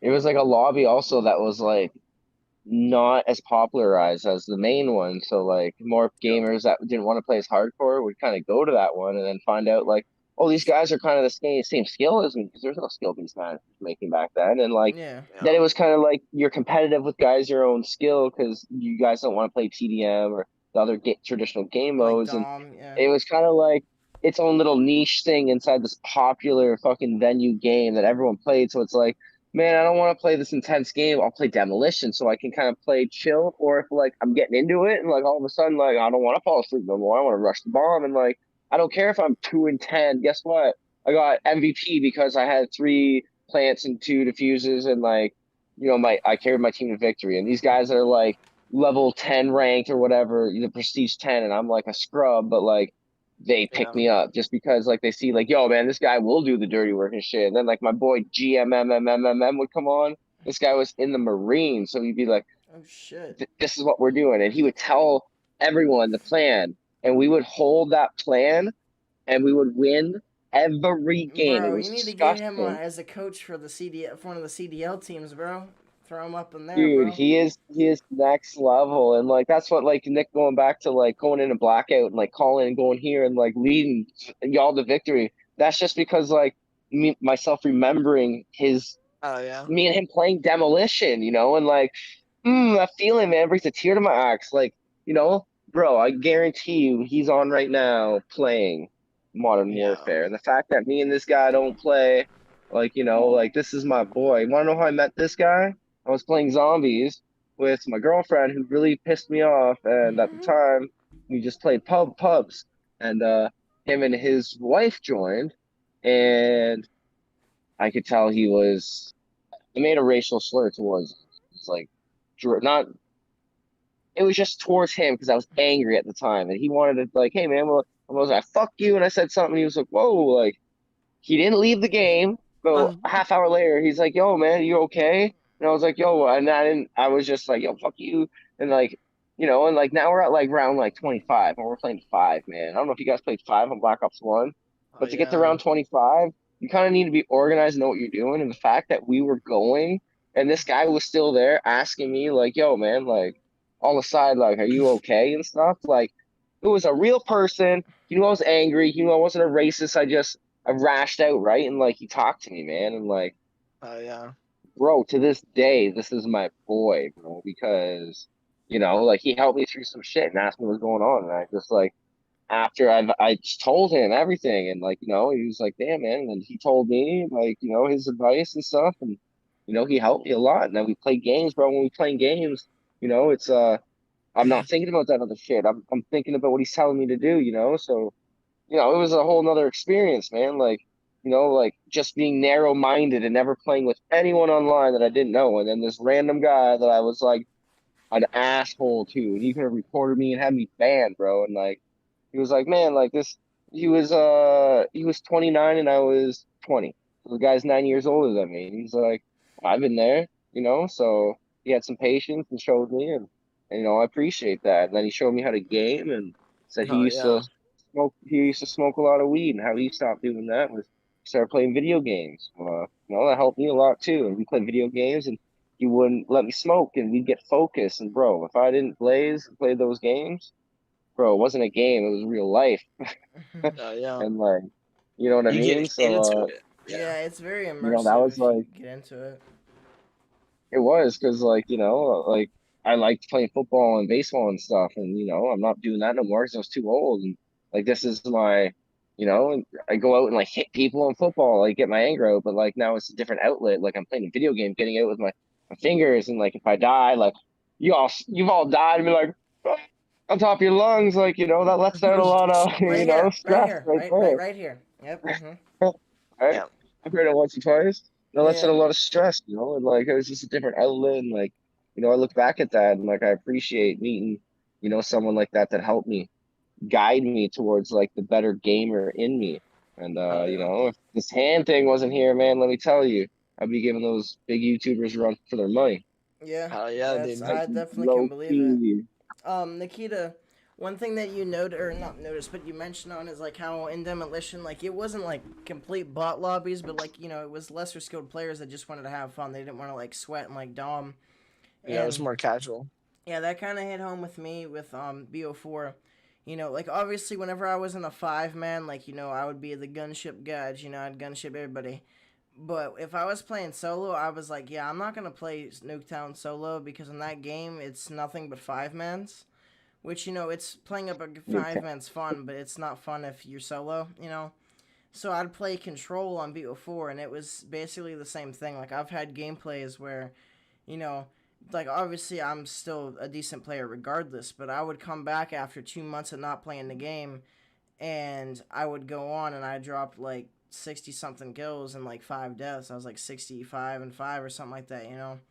So like Yep. that kind of Gameplays on the channel. Go check them out. yeah, for sure that kind of hits hard, as well as with the whole thing with like how you met your buddy is kind of how like me and Dustin are because like I flip out on Dustin from time to time and like looking back at it I feel like a complete asshole, but Dustin's like, yep, I know you just mad, you get it, I'm cool, you chilling. I'm like, okay, I'm Yeah. sorry. Like Dustin knows like damn well that like whenever I'm chilling, like I'm not mad at him at all. Like he's cool as fuck. But whenever I'm heated, I just rip out anybody. So like he knows that it's not personal. Yeah, you just get heated in the My boy moment. Yeah. G, my boy G that I used to play with, GMMMM, his friend was this crazy guy named Charlie. And through Charlie, I met his nephew named Dustin. And that's how I met Nick, Oh, and that's how I met you. bro, we Yep. even asked you like previously in this podcast how we met Dustin. That's kind of interesting how that like subconsciously came around. That's Yeah, really it cool. comes full circle, right? But yeah, I Because remember Dustin telling me about this because he knew Charlie, which is you guys have seen me stream and play the game with him a few times. If you're the OG, member of the Nick Nation, if you guys been here for a while, you know. But Yep. XX Fire OG Yep. XX, Charlie. you know, Charlie, that's Dustin's uncle. He also goes by Bubba. If somehow, some way, you ever end up Somehow, some way. once, somehow, some way, if you ever see this podcast, got shout out to you, my it. man. Shout out to you. Yeah, you're We definitely cool, Charlie's bro. like Charlie's like he's a brick, bro. yeah, I'm just saying, like he's a brick shit house, dude. yeah, That man is like so like Charlie lived with with Dustin, yeah. somebody with So Dustin, but then it was Dustin's grandma, Charlie's mom, is what it was.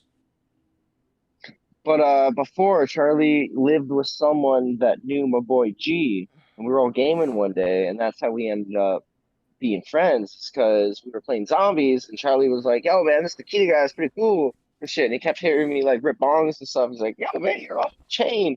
So he added me up the one day, and then I was talking through another friend. It was just like, It's like a man, chain like such a reaction. small world. Yeah. Yeah, chain reaction, but like a small world because like I knew this person, I knew this person. It all like clicked. Like Yeah. Yeah. everyone knew each other at that That's point. So how it was like, it's crazy because that's kind of how me and Nick met. That's how like you and Dustin met. That's how you and Nick met. You know, because like with me and Nick, if my one friend wouldn't have got me into league play, that was just like he was a blackout player and he got me into league play. If he wouldn't have done that and I wouldn't have been in the exact game at the exact time, you know, in game chat like that, you know, Yeah. then I wouldn't be in this podcast. I wouldn't be here with Nick. I wouldn't be able to speak to you and Dustin and everybody in the in the whole circle. So I'm kind of like, I'm not a very, I'm not a very religious person. Like, I'm not going to bring that up, but, like, I'm not an atheist by any means. However, like, I'm not a religious person, but, like, I'm kind of blessed to be able to meet all of you guys here and everybody that's in the chat on, the stream version. All you guys are the homies. You guys already know, like, the tight circle group, So it's crazy how big the world is, but at the end result, it's a small world. Well, and it's I don't crazy like that. how I think it's Go for crazy like how like so many of these scenarios, one thing you change. I mean, literally like the One smallest variable thing, and none of this happens. and everything is different. Like, literally think about this for a second. You guys and everyone here knows how Dustin is. Okay, this is not a knock to Dustin. This is not me Dustin's talking trash on not a Dustin. very social Dustin will person. tell you guys this straight up, and we do plan on getting him on the podcast at some point. But that's also something that he's, I wouldn't say nervous about, but that's something like he's not a big, he's not like jumping up and down for He's joy, more ready to do introverted it. like I am. Like I'm more of an Yeah. introverted person. So, he's not the type of person where he's going to just be on the mic, just on the headset, sitting there just talking to random people, stuff like that. I mean, think about how crazy this is. Dustin literally will not talk to random people at all. He won't. No. And the fact that and see, I was playing back when I met him, I was still in school. It was like 11 o'clock at night. My mom had already been telling me for like over 2.5 hours to get off the game and all this. I'm still playing. And it was going to be like my last game of the night. And I ended up linking up with Dustin. Obviously, I'm just going to give you guys the short version. I've Because we already have told that the on the whole we have that story. on the first episode. I'm pretty sure. Yeah. But I mean, to me, it was just crazy because like Everything clicked. all I had to do was either listen to my mom, and none of that would have ever happened if I'd have got off sooner, or if Dustin would have just done the normal thing that Dustin does and went through and just said, "Oh, screw this guy, I'm not gonna talk to him," whatever. Then that whole thing would have changed. So it's crazy how like him making that one decision to talk to me and stay on the headset, and me not getting off right then and there. Like, it's crazy how that led up to me meeting Dom and all kinds of crazy things, because it wasn't just like I met Darren through Dustin, because Dustin and Darren they met on PS3, freaking zombies, on Black Ops 3 Zombies. And I've known Darren for around the same time, but not through you guys as well. How did So that's you know? How do crazy. you know Darren? I met him on Black Ops 3 as well. Really? And which is no, that's crazy.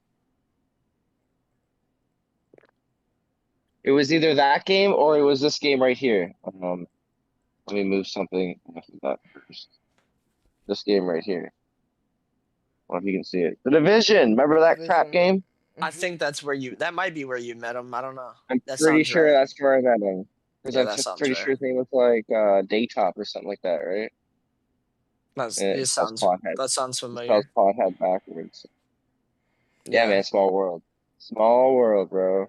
Yeah, so I don't know. It's crazy how like those little things like, and then I didn't know Exility or Exility, whatever you want to call him. Exility. Everyone called him Exility, but it's not the Exility. When I save that, certain people who are listening to this are gonna think like the YouTuber, even though he is a YouTuber, but like not the famous YouTuber Exility. This was like XLT dash or like the hyphen or whatever. Um, that was his name. Like we met him. I met him through Dustin. I met Nikita through Dustin. I met Darren through Dustin. I met all these guys through Dustin. But it's crazy to think about because Dustin doesn't even ever really talk to people like that or go out of his way to link up with people. But like Dustin met Dom through his uncle. Dustin met me on the off chance that he actually talked in game chat. And then the same thing happened with Darren. They met in Shadows of Evil, Black Ops 3 Zombies, and they were talking in game chat. So it's just crazy how like the few times Dustin actually gave it a chance, he met good friends. Yeah, It's just facts. that's wild to me. That's look how we met Jordan. It's basically the same situation as well. Yeah, perfect scenario. How we I met mean, Snow. Like Snow didn't say a damn thing though. Like he was good, but he didn't say a damn thing for the first time we played with him. yeah, we just picked him up because he was a slammer. Yeah, we weren't even gonna pick him. Like I We had wanted no to pick him idea up. if he even knew Yeah. English or not. Yeah, I was gonna pick him up because like I wanted to pick him up Yo, because of his skill. Nick, What's up, you're Dom? gonna remember this and be like, what? Okay, there was these guys we always gamed with, but it was random when we gamed with them because they were traveling salesmen. Do you remember these guys? Please tell me you remember these guys. I feel like I do. Like I remember the whole traveling salesman aspect, That's and like kind I of how remember Hitman that. was whenever he was I re- trucking. Yeah, I remember that whole scenario, but I don't remember like their names or anything. But I I do don't like I remember their remember names them. either. But yeah, I know who you're talking about. I Yeah, remember we those had a guys few people like too. that. Yeah, man. I remember those guys knew you separately without through Dustin. So those guys knew you, and then you knew Dustin. So Yeah. like you had all these mutual friends with me. I'm like, how did I know this guy? Like, Yeah. what's going on here? Yeah. Yeah, man, it's a That's crazy world. crazy. And then we met up with Mike. Freaking gaming, and you're like, yo, this guy's pretty good, man. I think you said like you nicknamed him Marshmallow Mike, and I was like, yo, that name's tight. That name's fire, bro. Like. Yeah. Yeah, man. Like my middle name's Mike, right? So like, Hell yeah. like marshmallows are fucking marshmallows. Good name, Yeah, especially if Mike's I'm a good name smoking. too. Everybody would like, I'm an asshole, but like, when everybody for the most part named Mike is like chill as fuck, and I'm not even saying that for my own name because I'm an asshole, but like, like, Just come out and say I'm an asshole, just so you guys know. but as far as the whole thing with Snow, once again, is like, we wanted to pick him up because he was good, but then we were like, like he's good, but like I don't want to be a dick, but like he doesn't talk, and like He literally did he chat. I don't think you guys understand what might like you do not to the understand. extent of how insane it was. Like we are not bashing Snow at all. Like he's our guy for sure. And like you could But tell he had this a man mic because does his not mic was talk at all. buzzing, but he was not talking at all. And Yeah, then we he doesn't talked to speak him. words. He says like what, 5 words a map? Yeah, and then like we were talking to him, and like okay, obviously if you're in here, we're not dissing you in any means, but we didn't know if you spoke English either because we're like. Because I'm pretty sure he was Yeah. like talking to one of his family members, like and trying to be quiet, and he was speaking Spanish, and Yeah. I'm like, yo, like you're a slammer, but el slama, but like what the fuck, and like you're not El speaking, Slamado. and then he was like, yeah, and bro, I'm living at my brother's apartment, we're good, but as soon as I move out of this house, we're gonna be vibing, which. Shout out to him, man. He's got his own house. He moved in. He got Moving good up in the internet. world. He had a good headset, or not good headset, good setup. Banging ass PC. And me and him, soon as Vanguard drops, bam, wagers, GBs, 8s, all of that. So, like he's taking the off-season break, but I can't wait to get into that with him. But, and it's kind of like with the same thing with Snow, it was like we never went in a game chat, but this one time we're like, let's go in a game chat, and like he was a slammer, but we didn't want to pick him up because he didn't talk. And once we got that figured out, man, like look, like he's one of the homies now. Like he absolutely slams, and like me and him have won some money together because of it. So it's like it's a small world, it's pretty crazy. Yeah, I mean, because really quick before we change the subject, it's think about this for a quick second. Like, not just how we met Snow, but I mean, we pretty much met Snow and Jordan like in the exact same way. Yeah. Obviously, they were on our team in a league play match on Cold War, We had to and kind of teach Jordan the reins, but once we did, like, look where he's at now, yeah, obviously, I know once we dedicate the episodes to Jordan and everything, we'll go more in depth on that. Same thing with But Snow as well, yeah. yeah, same with him. But it, it'll be interesting to get into that and everything. But I still do think it's really crazy that, I mean, think about it. Think about how many people we've played with and everything where they slammed, they did just as good, if not better, than Jordan and Snow when we played with them. But we just didn't even give them the time of day. We're like, fuck these kids, we don't Yeah. care. And then, like, for some reason, we were just like, nah, we need this guy. And we picked up Snow, and we picked up Jordan, and, like, just, I don't know, all around, I think like... with Jordan, like, sorry to cut you off, but with Jordan, it wasn't even just because, like, he was good, but it was, like, he wasn't as good as some of these, like, obviously, Jordan, I'm not throwing shade once again. Like, you weren't as good as some of these other people in our lobbies, but what you were willing to do to win was the passion different. and the potential Like, that he had. you were the type of person that if something wasn't working, you'd be the one that'd be willing to switch it up. Like, you put yourself you would sacrifice yourself basically to get us to succeed and win, And although, like, you might not have as much gun skill as some other people or whatever, but considering the passion and, like, in that position, like, you were the only one that's like, hey, I'll take a shot out and I'll do this instead, even if, even if it's gonna put you at a worse stat level and things like that. And on a pro team, obviously we're nowhere near a pro team, but on a pro team, that's something that has to be accepted. Like, look at Scump. Like, Scump is good, but you don't see him doing very, like, he's normally, like, neg or neutral because, A, he's a sub, and B, like, he has to make some of those plays. Like, same with Envoy. They both have to make some of those plays where if they don't do that, they lose a map, or they lose a series, or they lose a hill or a round or things like that. So you have to, like, be kind of selfless in a sense, and you have to put yourself in the line if it means winning that series or the map or what have you. That being said, there's a few other things I want to discuss about, and then we can start wrapping everything up. Is there anything else you would like to speak about so far, Nick? Nah, just to confirm, for Jordan's sake, I'll say it was more of just like what we seen in him. Like, obviously we considered, like, we were like, I don't know about this guy, man. He's trying to, like, cross my people with a sub and all that. But after we Once like we worked it with out of him him, and had him switch over to the AR and talked with him and everything, and, like, because his passion was there, he was willing to switch, he was willing to put in the time and effort, and I think like that's 80% of it. Like, after enough time and practice, you'll learn all the rotations, you'll learn the timings, you'll learn all the other stuff, you'll get the gun skill, you'll build all that up. But just having the time and the the grind and wanting to just put that in and having the passion, I think is what put him over the edge. Yeah. Like, because we really were, like, considering, like, just scrapping it on, like, starting over, just me and you.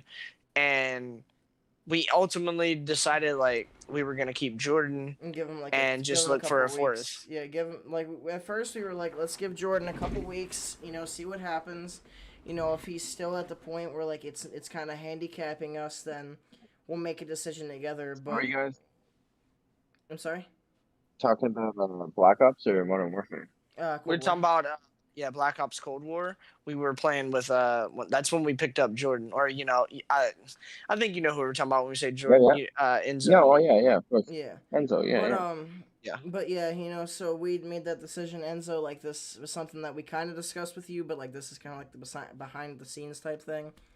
But, like, we made that decision, like, we're gonna give you, like, 2-3 weeks maybe, and if we don't see it doesn't have to be a significant, but it has to be a level that shows that it's actually going to be significant at one point. Like, as long as you're improving. We had to see improvement. Yeah, we had to see improvement, and like, look at you now, bro. Like, me, you, Snow, and Nick, we play a map, and we literally just 6-0 people in Express, or will play GBs, you know, and will hold their own and stuff like that. So, you know, it's something that you have to have the passion, but you also have to go out on a limb for someone, which is kind of how we discussed about with the whole thing with you being blind, Nick. But No, that we being rolled the dice and took a chance, which is yeah, something most people aren't willing to do. yeah. That being said, like I said, there's like one or two more things that I want to discuss, and then shortly here we can start wrapping it up because it's starting to get around that 2 hour mark, give or take a few minutes. Yeah, we got Um, about 30 left here. yeah, but one thing that I wanted to discuss is the whole section where, like, with the imported goods, because this is something that I wanted to discuss, you know, last week, and I kind of forgot about, as well as my boy Nikita over here. Basically, like, you know, Nikita, you're like what makes this shit happen because, you know, you buy, Sorry, that fight last week was crazy. you know, That's you. why I wasn't here. Sorry to cut you off. Nah, you're all good, brother. You like you gotta spend time with your boys, like especially on their birthday. I understand 100%. But you know, like it's funny because this topic that we're talking about literally corresponds with you to a T, and like we didn't even this is a coincidence. We didn't purposely plan this, but you know, like if you look at the news anytime recently, guys, you can see that the importing times and the importing prices are skyrocketing because anything from Amazon that's imported across like overseas and things, it's going to be backed up by months. I've watched it on like news and like, you know, Yep. documentaries and things. Like, if you want your Christmas shit, you need to buy it now because it's going to take 2 months because all these ships in these oceans are just backed up. You know, normally like there's one or two ships just floating around waiting to have a spot. But there's upwards of 50, Yeah. 50 to 100 ships just in the ocean waiting to dock and unload. And then the Yep. unloading process itself takes a few days. So, you know, it's like plus like all these drivers that haul these transport containers, they're sitting at their facility waiting 9 hours just to pick up their container because that's how backed up everything is. And once again, like I said, this corresponds with the Nikita because, you know, he buys, sells, like, you know, modifies and all that. Like he has his boys to make containers into whatever they want, make them in like fucking custom houses if they want, like a mobile house and shit. You know, like a garage. I remember the one guy wanted like a special garage with a custom ramp. You know, Yep. so I thought that it was kind of cool that Like this I was a wanted it coincidence. underground. Yeah. Got the start of the COVID. A guy wanted a container and he wanted it for a bunker. So we bought a brand new container at the time. I think it was $3,200, and he spray foamed the outside of it with this rubber membrane. Because I explained to him, you need to have the unit breathe, or it's going to collect all the moisture and it's Instant going to like corrosion. evaporate into the unit. It's gonna, that's that as well. Well, like corrosion, not as much. These things are being pelted on the ocean with salt water, so a little bit of groundwater rain, Yeah. nothing. Well, But I'm not it like I well, wasn't. I when they're didn't have the trapped, context right? of it. Yeah. Yeah, no, it just was so. Anyways, this guy, he pretty much he wanted a bunker, so like he buried. This was the container, and he buried it pretty much on this hill. So the only thing that was sticking out was a little bit of the doors, Mhm. and it was on an angle. So when you open it up, you got to step down and go in it. And it was this little bunker he made out of our shipping container. Mhm. And then the panic started, man. The start of COVID, when everyone was losing their jobs. Sad as it's saying, I never made as much money in my life during the pandemic. Because And it everybody's wasn't because my desperate. price was high, because everyone wanted containers, man. And our Yep. price was low, dirt low. I was selling the least price for the least profit, but we sold the most because of that. And I seen and sold to a lot of different people. And right now, the problem, okay, so the media knows what's going on, so does everyone, but like this is about 11 months in the process of already being like dealt with. So like it's only about another 2 months and then everything will be okay on my end. I'm an importer, exporter. The public at Christmas time is gonna have some issues because this was the problem. In China, there was, I'm not being dramatic or underestimate, or okay, about 100,000 different Chinese business owners had factories that could not export due to COVID. They kept Mhm. working and pumping out their factory and And their piling. goods. Everything's So piling then, up. so then when they were allowed, they had to ship it all out. Since the containers they were either owned by them, or their friends' businesses, there was a demand to get them all back in China. So the price started going up. So it's like if you want a container now in Canada, it's this much. And that sucks because a lot of people import and export goods, and now that affects it. So now the goods are worth more. because people aren't going to pay extra out of their pocket for shipping, and it's a big mess. I've been dealing with this since Yeah. about last September. My Wow. sales went, Yeah, and and I now they're I can say starting to this. pick up. I can say this for a fact. I hear Dom all the time when I'll be talking to him casually or whatever, and he'll sit there and have to answer his phone, and he has either customers always either calling Yep. him or he'll have to call the customer back and explain to them, and it makes him look like an asshole and feel Yeah. bad because it's like, oh, because he has to call the customer and explain, oh yeah, the quote I gave you last week, that's Yeah, that now, changed. It that's fluctuated. that's now a lot more expensive than what it was before, because now you have to worry about the fact that inflation and all this, and the prices keep going up, and Dom has to call this person and be like, hey, it's if you want that same container, it's going to be a lot more money now. And so it's basically like the customers who normally They just seem love like the bad guy. you are, yeah, the customers who normally love you are now like, bro, really, you're an asshole. Like, you quoted me And I this make the price and exact now it's this same. price. Yeah. That's how And it I make the works. exact same. That's You know, kind a of customer calls me up one week. It's like, hey, how much for this unit? Sorry to cut you off. Like, how no, much you're for good. this unit? I tell them. They call me a week later.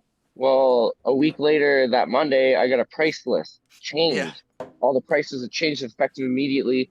So then they're like, I'm ready to order. I'm like, whoa, hold on. The price went up. And then, Yeah. they look, they go Um. online, they find a price. Amazing price scammers, bro. There was like $18 million in the springtime scammed in Ontario alone, bro. That's where I'm from, Damn. Canada. So, it's people saying, yeah, we'll get you this container. Send me 200, 300 for delivery. And I'll send it there for deposit. Okay. Never hear from them again. So they Yeah, it's the same pull thing that with it's same scam. thing with Nigerians. Check scams as well. Um. Yeah, man, but this is a whole nother level, man. And it Yeah. affected like So many my people. industry and me. And like, I wouldn't be in this basement right now if it wasn't for that shit. I'd be in my own house, probably in my own basement, like Yeah. my uncle had, finished with that little, foosball table and air hockey table. Yeah. And I got all the systems. I got all the systems he Hey, had, and you'll then have it some. all eventually. You'll have it You the know, I whole got setup. I know you will. Nikita. One thing that's kind of that cool uncle just is messaged me wanting a shipping container, which is funny. Sorry. one thing that's kind of Just cool. screenshot Like it. obviously, it's like with everybody, but especially with my job as well. You know, during COVID, we didn't have to shut down. We didn't do any of that. Like we didn't accept people. Like we didn't accept dining in. But during COVID, like we still made money. And because if you guys don't know, I don't know what it's like in Canada, but in America, and Nick, I'm pretty sure you have a similar company. We have what's called That's a true. GFS, which is called a Gordon Food Services, which is the main supplier for at least 75% of all fast food restaurants currently.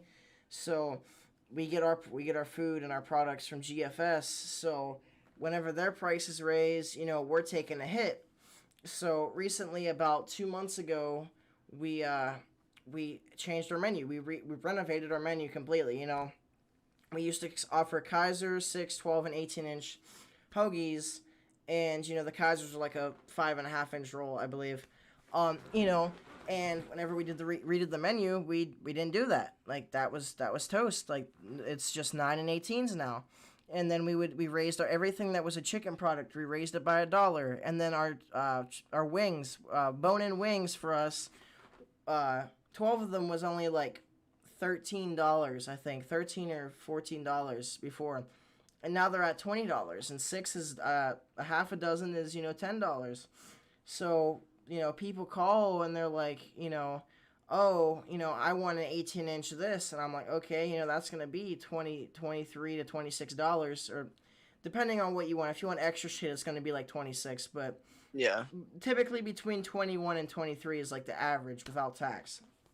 And I'm like, Yeah. they're like, That oh, how that much causes is? y'all to lose a lot of customers and stuff. That's why Yeah, it's been slower. yeah. They're like, oh, I want this, and I'm like, okay, well, that's gonna be the total comes. I'll be like, let's say 25.58, and they're like, oh, I'm not paying $25 for a motherfucking sandwich. I'm like, okay, don't, like that's not on me. Hmm. Like they take it out on me, And Yeah, I'm like like, you're the bad guy. I'm like, I apologize for the inconvenience, but you can go fuck yourself because I don't care. Like I don't want to have that on my reputation with my job or anything like that. But I've even said this with my manager before because my manager, he's a goat. But and people were like that, or like we used to offer these platters. So you would get like for a fish platter, you would get a fish sandwich, a small order of coleslaw, and a order of fries, and it was like $13, 12 something, $13. We don't offer that anymore. Same thing with anything with spaghetti, any pasta, so spaghetti, ziti, or chicken parm. We used to offer that with a side salad and a order of garlic toast. We don't do that anymore. You can order everything, but it's separate. And same thing with shrimp. But all these people are mad. Oh, you don't have this, or oh, this is so expensive. I'm like, I can't do much about that because it's not my fault. Inflation. It's not my fault of COVID. Every Yeah, other Mike, you're place. supposed to go hit up the boss and make changes, bro. Yeah. Come on. And it came out to the point where, like with our pizza bagels, we raised them by like 50 cents or like 75 cents, and we're still losing money on them. They're not even worth to be on our menu. And even before we renovated our menu, we were losing money on some items because it cost more to make them. So Yeah. people get mad about that and get mad at Nikita, and they look like an asshole, and I do too because it's not our fault. I don't make it if I don't sell it. Yeah, facts. It's not something where it affects all of us because we look like the bad guy, even though we're just doing our job. It's not our fault of inflation. I can't imagine all these gas distributing companies. Whenever let's say what you figure it's almost fucking $4 a gallon here in PA. So what, a 55-gallon drum? That's what, I can't even think. That's like 200 and something bucks, basically, or right? You're looking at almost like $220 a gallon. Yeah, it's or like at or a for barrel. a drum, yeah, and like it's like you could have thought that someone destroyed like an oil refinery or some shit because of Yeah. it. Like, and I can't. I'm surprised that there hasn't been riots because of it because, back before COVID, like gas was only like you would be mad if gas was like $2.39. Now you'll be happy if it's under $4. Like look at New York. Like obviously everything's higher in New York, but look at New York. Like shit's almost $4 a gallon there. Like Yeah. it's like we all look like the bad guy, but it's not our fault COVID happened. And I can't imagine China because like they get all the hate, even though like it technically really isn't their fault. That's the origin, but like it's not like they purposely made it to like a biological weapon or some shit. Like it's not. Yeah, that's a whole different story though, right there in itself. There's like conspiracy theories there, but But I do want to say, 2032, we're going to war with China. hey, there's potential for that. We better hope not, but there's because like potential. like if that World War. happens, if we go to World war War. with China, we would be up shit Yeah, creek we're without a doomed. paddle because like 75% of the shit we have is from China, if not more. So everything like we give like the Middle East steel, and we get like everything My else. lighter won't work. So it's My like phone won't work. My TV we won't work. you won't They have a all phone or stop TV, working. bro, because it's all from China. My man. TV's gonna start shooting me. It's gonna Yeah. pull out an AK. Nah, I wouldn't be yo, surprised. real quick, I do wanna before we get off of this topic, I do wanna tell a quick inflation story. I think I briefly told you about this, Mike, but it was a little while back. So when I went to my last doctor's appointment, it was September the 24th. I went, and when I went there, this was like while I was in the waiting room. They got me all prepared for anesthesia, all that, and I was waiting for like an hour. For so long, just waiting on the doctor to be done with the other procedure with a different patient.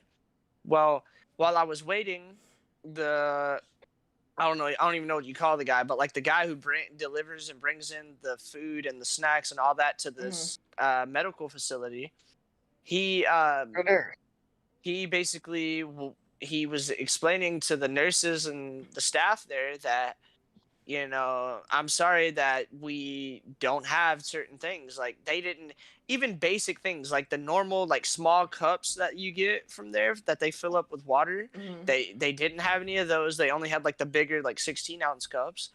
Um, and he said things like they asked about Gatorade. Like things like Gatorade, he said, "Oh, you won't be able. If there's any Gatorade, it's because it's already on the shelves. Like And you're not gonna it's like receive any so new expensive too. you're not going to receive any new Gatorade." He said, like, pretty much all the supplies and materials that I didn't bring and that you're wanting me to bring is Doesn't out in the middle of exist. the ocean right now. Yeah. It's on a damn cargo ship somewhere. I don't know what to tell you. Like, I don't have access. So just Old Gatorade.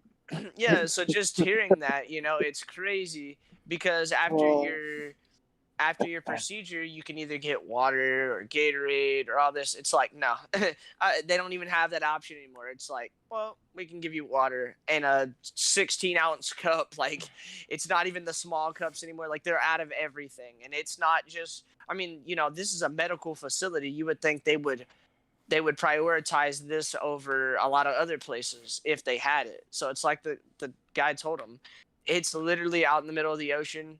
Couldn't get to you. It's not going to get to you for quite a while. So Yeah. I'll say, with everything going on and how backed up it is, like, I mean, just basic things, like, and it's not any one specific item, like we've been saying. It literally affected everything, even things like small cups in medical facilities, which you would never think would Like be an issue. styrofoam cups and like the paper cups and shit. Yeah.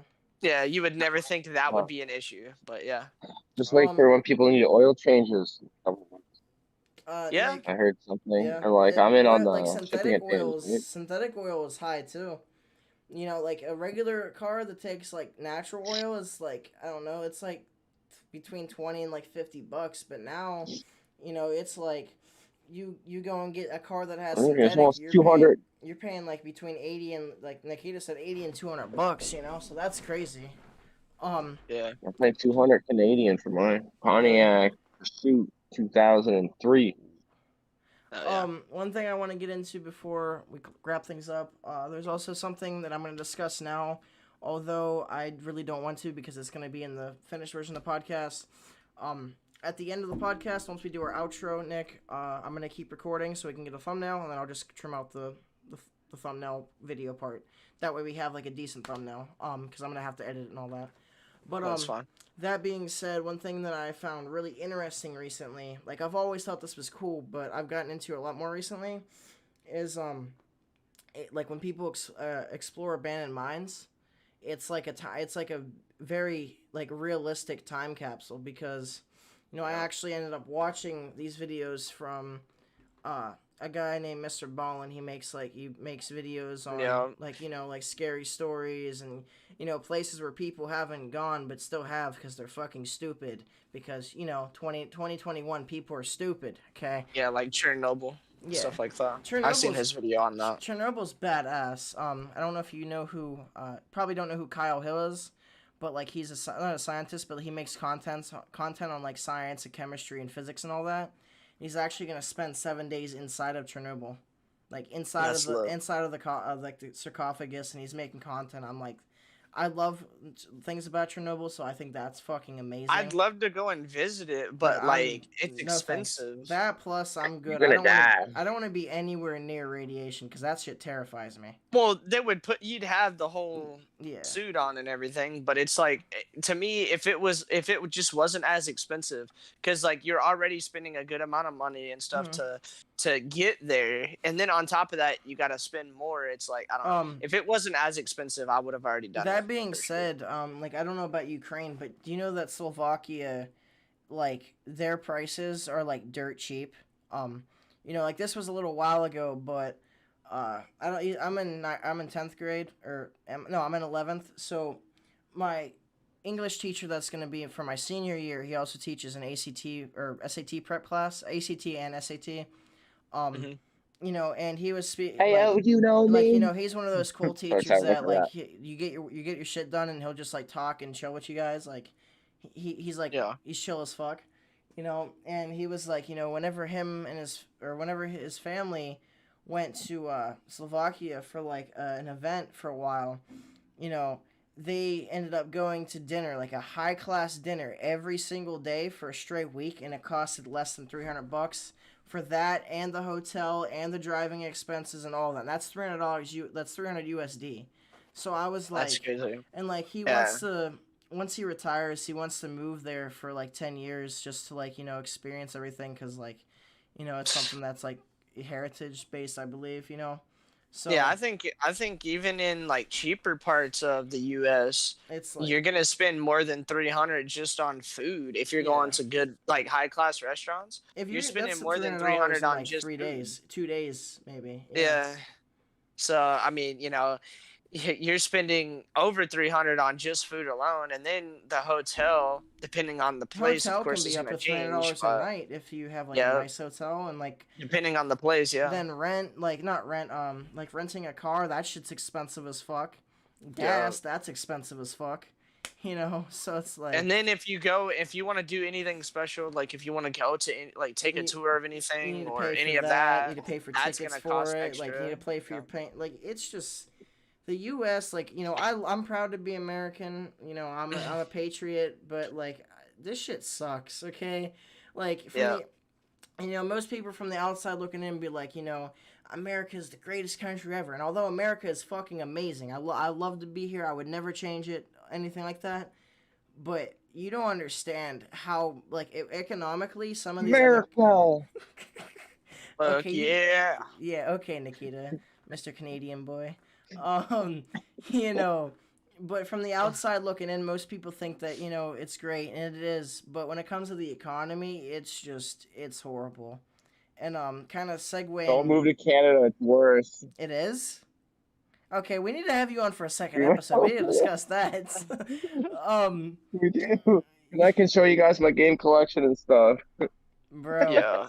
And we haven't even touched we could, on so many different things yeah. like Dom's I thought this was going skateboarding a lot and all Nikita, longer. that. Nikita, you're more than welcome to do it at the end of the like once the video is over, like in the stream if you want to show it off, or even like a segment clip for the podcast. Well, I'd save it because at some point And we'll we have can him add it Save on it. on We'll again. save for a it Yeah. for second we'll episode. save it for the next time you Yep. guys have me on. Okay. That Yeah. sounds good to me.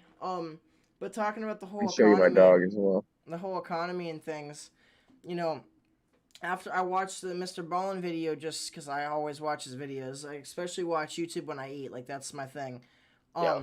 You know, but I was watching one of his videos and it was about this guy who explores mines and he randomly like this like inside there was no breeze, nothing. This fucking chain swinging off of its rockers. It's fucking a demon, Yeah. a demon, so that but his videos, like all of his videos were normal, like they were, he only had like 1,000 subscribers and like he only got a couple hundred views a video, and then that one video has like 7 million views, or like it has like Yeah. it has millions and millions of views, and then all his other videos are normal. Like his channel blew up. He went from 1,000 to like 375K off of that video, but it's like it's crazy because what was I gonna say? It's crazy because like if you look at old mines, like in general, because I didn't really care about the whole haunted thing, because studies have shown that people that believe in ghosts typically are more likely to see them, and those that don't believe in them typically almost never see them. But Yeah, it's like a bias thing. yeah, Like you're seeing it's what you want to believe. that plus it's more of a psychological thing because you're more likely to believe that you've seen a ghost if you believe in them, and like Yeah. and like obviously like for me, like I rationalize everything, but even then, like I'm still not gonna believe that I see a ghost unless like it straight up just hits me in the face. But Well, yeah. I mean, I'm not gonna get into the 'cause whole I haven't experienced it discussion because myself. I have like so many experiences Yep, we know. and stuff personally. I'm not Yep. gonna get into it, but like I'll just give you a quick example. Like today, Nikita me and my knows. dad, me and my dad were sitting on the back porch today, and we're just sitting there casually, and the door just swings wide open with like Was there a force. breeze? And see, it's windy outside, but the door opens from the inside out. So I don't know. It Me could and have my been a dad both. breeze coming by and it pulls drag out. That's what I was gonna say. Me and my dad both are the same way. We're constantly trying to rationalize it. We don't want to instantly assume, oh, some demon just threw the door open. Like, Yeah, that's just not kick that that's bitch not the down. first thing. That's not the first thing that we jump to. But it's like, me, my mom, and my dad had all said, like, well, maybe it was the breeze, or maybe we didn't shut the door all the way. Like, we're always thinking, like, oh, it was that. But it's like, when we come outside, we do the same thing every time. We let the dogs out, I hook up Tippy, and then I close the door. It's like, there's no way I just casually just left out the last step and didn't close the door. So I know for sure, like, I don't know. Like, I try to rationalize it in every way and say, like, it was the wind, totally. I'm not, I'm just crazy. It's like, I don't want to believe that it was actually something crazy that went down, Yeah. but I'm definitely the same way, Mike. I try to rationalize it as best as I can just so I don't, Yeah. because if I knew there was something insane, like, walking around in here with me, I wouldn't want to live here. I wouldn't even want to go to Yeah. sleep. So, yeah. I'm 100% with you on that though. If I was aware of some shit like that, this fucking, I wouldn't Yeah. say it's a $multi-thousand, but this like setup worth like a couple grand. Like this bitch would be packed up and ready to go in a day. Plus like my like I have like at least a couple grand worth of tools and shit down in my garage. But okay, besides that, we're talking about how this dude's video blew up, right? Yep. And Nikita, I don't know if you've watched this yourself, but if you ever watch people exploring old mines, not haunted mines, because I don't give a fuck about that. Regular mines, just regular old mines, not not mines that has a big gym at the bottom of them, I don't or shout out to that song. That song is amazing. But so you watch it and it's like it's just a complete time capsule, but it's a time capsule and everything's preserved. And you would expect everything to be like rusted and like broken down and disintegrating, but like there's like blasting cap boxes that are still like mint condition. There's cigarette cartons that look like they've been made like yesterday. There's tins of coffee that literally it looks like they've been painted with porcelain, like with a glaze, and it looks like it's not, it's paint, but it looks like it's a glaze. That's how new it looks, Yeah. And it's crazy. Like I would recommend at least watching one of them if you guys have the time, because like not only is that crazy, it's interesting to learn how like the ways of them back then. Also like just how inflation was. Because, like, a lot of these mines are made between the 30s and, like, the 70s, right? Maybe a little bit before the 70s, because, like, the 70s is, like, where all that kind of, like, stopped. I'd say, like, the early 1900s all the way up to, like, 1950, for sure. Even, like, in the 60s and, like really early 70s, it was still a thing. Probably, like, the 60s is where it started to die off. But, you watch all that, and it's... it's crazy because like a loaf of bread, a nickel, a tin of coffee, 10 cents, But see, it's weird, like you said, with the inflation and everything, right? Because like, yeah, things were cheaper, but you had to work a hell of a lot. Yeah, and you only got like maybe a like nickel, you only got like $100 a month in that, like if you're lucky. If that, like back, and it depends on how far back you go, obviously, and on the specific time period. But I'll say this, like, could you imagine working all day and having like a nickel or a dime to show for it? Yeah. Like, you worked all day, here's a dime. Yeah, like that. I kind of appreciate that though, because it shows. I feel like that displays currency more than our like. Whenever you think of currency, you don't think of our currency. You think of what our currency used to be. How it's like a bond almost, And with what were you gonna say, Dom? Sorry, I was just gonna say in a two podcasts from now, it's Devil's Night. Just throwing that out there. Good Oh yeah.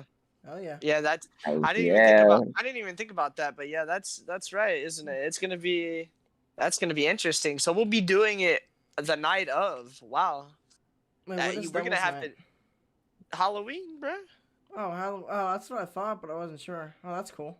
Yeah, so we're gonna be doing a podcast Halloween night. I didn't even think about that. I didn't even think. That's about gonna that. be really cool. We're gonna have to figure out. Halloween's on a Sunday, so it'll be like it'll run into Halloween, right? Yeah. So it's like the night leading into it. Alright, because yeah. we'll be live when it hits Halloween technically, because like we So start Halloween's on a at Sunday? yeah, Oh, wow. right? Yeah. Yeah, because Yeah. it's already the The 17th, but 31st, yeah. it's already the 17th, but it's the next day. Yeah. So at this time, hit 2 weeks from now, 2 it'll weeks be from now. Halloween. That's what's up. So we'll be live going into Halloween. That's kind of badass. So we'll have to have like a special guest and have like some type of episode for that as Yeah. well. All that being said, That's cool. I had a topic and I was thinking about it, and now you're gonna have to give me. You a done second. lost it. You Yeah, done lost. I did in fact done lost it. Yes. So there's this one video of this guy that owns a like a ghost. It's not a ghost town, but it's. I know who you're talking about. Is it Ghost Town Living? I'm pretty sure it's It's like he has like Sarah a red Gordo? bear. Yeah, Sarah Gordo. Okay, you know what Oh, I'm yeah. talking about now. So this guy, like he bought this, abandoned mine and stuff like that. But that's not the important part. Here's the money about it. Okay. Exploring those mines, bro. Well, not only that, but listen to That's cool. the economical part, right? Oh So yeah, like yeah. he was making a video on making like testing silver, like silver percentage for like a certain mine, and like doing the old school process, not what we do today, but what they would have had to do, right?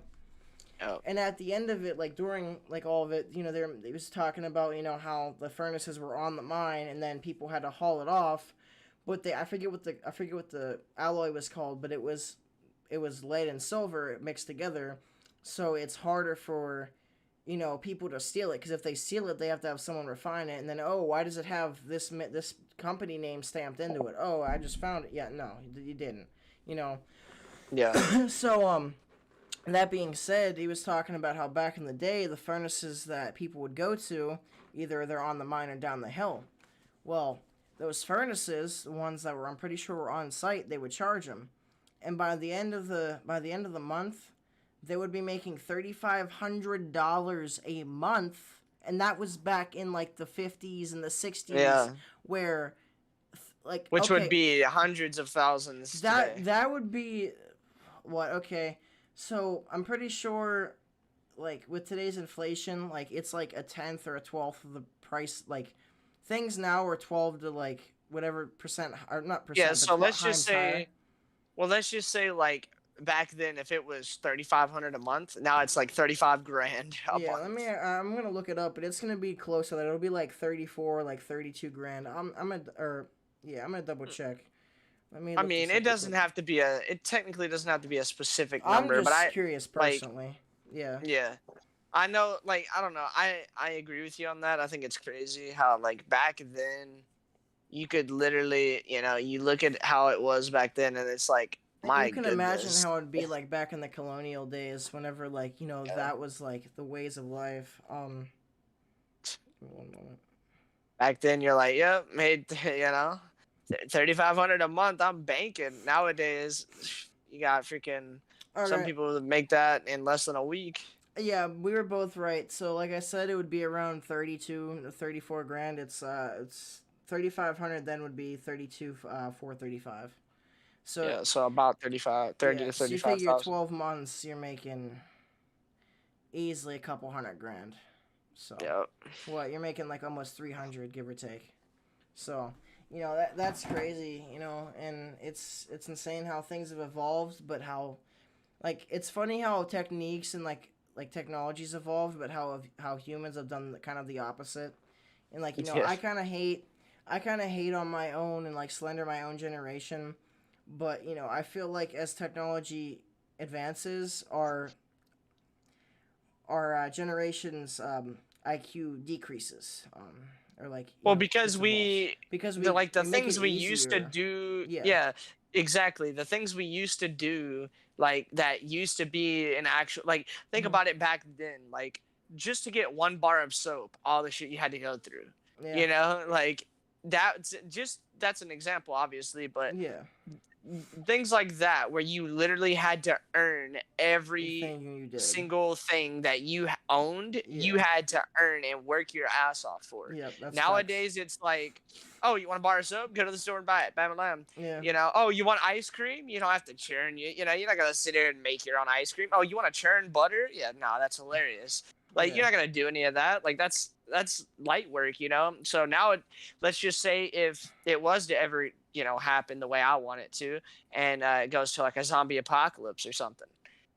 What are you gonna do then? Like you ain't gonna just rely on your cell phone to Hell no. do it, or you can't rely on your technology, because what if there is no electricity to power your, let's just say your toaster, you can't make, whatever. You can't, it isn't going to power your microwave. How are you going to just warm up your food? Oh, how you got to figure all those things out. So yeah, I agree with you. It's making us to where, people in our generation, like, Yeah.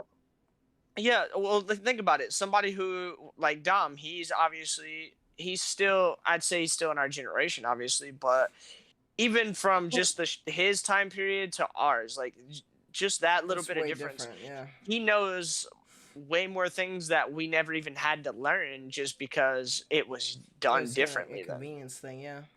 Yeah. So I mean, yeah, it's great. This It's is like my mom like says all the time. It's hard to remember phone numbers because who I remembers used to remember someone's to do phone that, number? but ever since I started using contacts, like I Yeah. forget phone You just hit their numbers. name, bam. Yeah, and I You're good. used to memorize them whenever I needed them. So now it's like it's crazy. Yeah. Yeah. I don't know my girlfriend's number, but I remember my grandma's number, who's been passed away for like Wow. 28 years. Probably Yeah, gonna that's be thrown insane. in the doghouse for that, but I doubt Hopefully, Allison will watch hopefully, it this hopefully, long. Allison doesn't see this podcast and doesn't skip all the way to like I told her two to hours and watch like it. If you're not 45 watching this, minutes. Allison, you're in trouble. Yeah, Yeah. if you are watching it, Allison, Then I'm Dom, in you're in trouble. trouble. And whatever. I'm used to being in trouble, so whatever. Yeah, you're always in the doghouse, so. Yeah. What do I But do? yeah, but I don't know, Mike. What do you think? You ready to go ahead and wrap her up? And go ahead and put a bow on it. Call it I a would night. say so, but give me like a few more seconds just here, because I'm pretty sure there was one more thing I want to talk about, but if not, I'm more than welcome or more than happy to wrap it up here. Just gonna have to give What me a was your few more. most hyped game? I have a question for you guys. What was your guys' most hyped game that turned out to be a flop? I'll tell you mine first. Ooh. Cyberpunk 2077. Yeah, I knew that was gonna be what you said. I respect that decision. Ooh, so upset. And Death Stranding, because I thought Death Stranding was gonna be Death lit, and it was a Stranding, walking like the story simulator. with Death Stranding was really good, but it was a walking simulator. I got to the first boat, like where you leave to go to the main story, and I never got past there. Matt bought the PS5 upgrade, and like I still can't even I can't do it, man. Like I'd rather no, I can't do it. I can't do it. Just what about let's go with Nick first. What about Nick? What's your like All most right. like hype game and it was just a flop? This is actually this will make a lot of sense once you hear me say this. So obviously the golden years of Call of Duty where everything was going great. Call of Duty was phenomenal, top of the charts, right? Which obviously it still is, but for different reasons nowadays. So back then, I was playing year after year of amazing Call of Duty after amazing Call of Duty. And then this was back when I didn't have a whole lot of money. Like I didn't even save up to buy the Call of Duty myself. My parents were still buying it for me, type of deal. This was way back in 2013, and this was after Black Ops 2. And I was like, okay, next Call of Duty coming out. It's by Infinity Ward. This will be a good Call of Duty. Modern Warfare 2 and 3 were dope. Like, this is going to be lit. And I got Call of Duty Ghosts for Christmas. I purposely made sure not to watch any videos, not to do anything. Didn't want to be spoiled. Didn't want it to be ruined for me, right? I knew this was gonna be your And answer. yeah. And going in, I was like, dude, this is going to be amazing. I opened it up on Christmas Day and I was like, this is God, dude. Like, thank you guys so much for this. This is amazing. I've been wanting this for so long. Of course, like, the game has been out by like a month and a half by then. And I was like, shit, like, I hope I'm going to like this game. And I didn't, see anybody's reviews, didn't know anything going in. All I knew is like, 30 minutes in, I was like, bro, there's no fucking way. Like, this is the worst. This is the worst Call of Duty I've ever played in my life. This is garbage. Like, everybody was camping. The only gun that I was dying to was like the honey badger. Everybody was just sitting there camping their ass off. Honey badger, and it was Vector. like, Honey Badger, Victor, and MTAR. That was like the Yeah. only guns that I would Unless you die played the to. competitive scene, then it was the I don't remember what the ACR version was. It wasn't the MTAR, but I forget what they used in the competitive scene. But it was it was like an ACR style rifle, and then it had the 2X and the hollow, but then it was like a thermal too. And that's what they used in the Yeah. Pro League. It was really cool. But I'll tell you this, man. I was so hyped going into that game. And within a few days, I didn't do what a lot of people do and like take it back or get my money back or whatever. Even though I definitely should have, like, You looking should back, send it to me. I definitely should. I don't even have it anymore. I should But have done that with Cyberpunk as well. hell yeah, you talked about how you wanted to, but then at first, like, they weren't giving refunds, but then they did, and then like you just said screw it. But I kind of did the same thing. I said screw it, and I just went back to playing BO2. And obviously, you guys know the rest. The rest is history. I know how I told you guys how I went back and I was trick shotting and doing all that, just being a part of clans and being a part of Black Ops 2. But I'd say for me, it was Call of Duty Ghost. I was looking forward to that game so much, and it completely flopped. It was horrible. So, but yeah, what about you, Mike? What would you say? Alright, so mine is like a little bit. It's A, controversial, and B, it's a little bit it's like split kind of. So it's one of 2/3, which obviously is saying 2/3. You can see where this is going. Well, we'll start off with the less obvious one, right? So, I played like with Cody, right? My boy Cody. He was always more of a Battlefield guy because like it's slower pace, like it's just more immersive, right? Yeah. So, one day I'm at his crib and we're playing. And I'm like, okay, fuck it, I'll play some Battlefield. I was watching videos on it because he was telling me all about it. And this was Battlefield 5, by the way. I didn't really I'm pretty sure I didn't say that. But I was like, okay, this is pretty lit. That's what's up. I'm gonna get it, right? So I played it at his house for a little bit, and then I decided to buy it. I'm like, fuck yeah, it's like $20. It wasn't even expensive. I bought it was cheap as fuck. So I bought it, and I'm like, hell yeah, man, I'm gonna play this. And I played it, and like me and him played it for a little bit, and once we started playing like the other modes that weren't like TDM or like Dom, but like on the small maps, I'm like, this fucking sucks. And it wasn't like I got kind of emotional about it too. I was like, I spent my money on this shit. Like, I don't want to keep getting fucking blown up by tanks, or I don't want to run 500 feet and find nobody. Like, I'm sorry, I'm ass at this game, Cody, but this shit sucks. And No way, Mike. You getting emotional? Come bro, on, I not was dead you. ass crying That was because I sucked fun. so fucking badly at Battlefield. And I'm like, yo, what the fuck? Because, like, every time I'd spawn in, bam, tank, bam, tank. Oh, what? Airplane? Yeah, brr, dead. I'm like, what the fuck? Yeah. So, like, I love running around with, like, I forget what it was called, but it was basically the Volk in Vanguard, but I was using that in Battlefield, and I was using that in, like, the MP 130, 144. Not the STG 44, but, like, like, the SMG. Like Yeah. Yeah. Yeah. It was, like, the horizontal MP40, but it wasn't the Sten. It was, like, the one that shoot quick as fuck. I forget the name of it. And you would think I would know this considering The WAF? maybe. Something? Maybe. It's like shot really quick and it was like 9 mil or like really Was low it like caliber. the Type 100 It was but shot really quick? It was yeah, that's literally what it was, yeah. Yeah, it was the WAF. Yeah, the WAF. Yeah. If you played World War II, anybody who's listening to this, you guys will know what I'm talking about. Yeah, because that's the game that I'm referencing off of, because that's the game that I actually know some shit on. But I ran around with that, and, it was cool. But, like, I was like, I paid this money for this shit, and I'm like, this shit fucking sucks, man.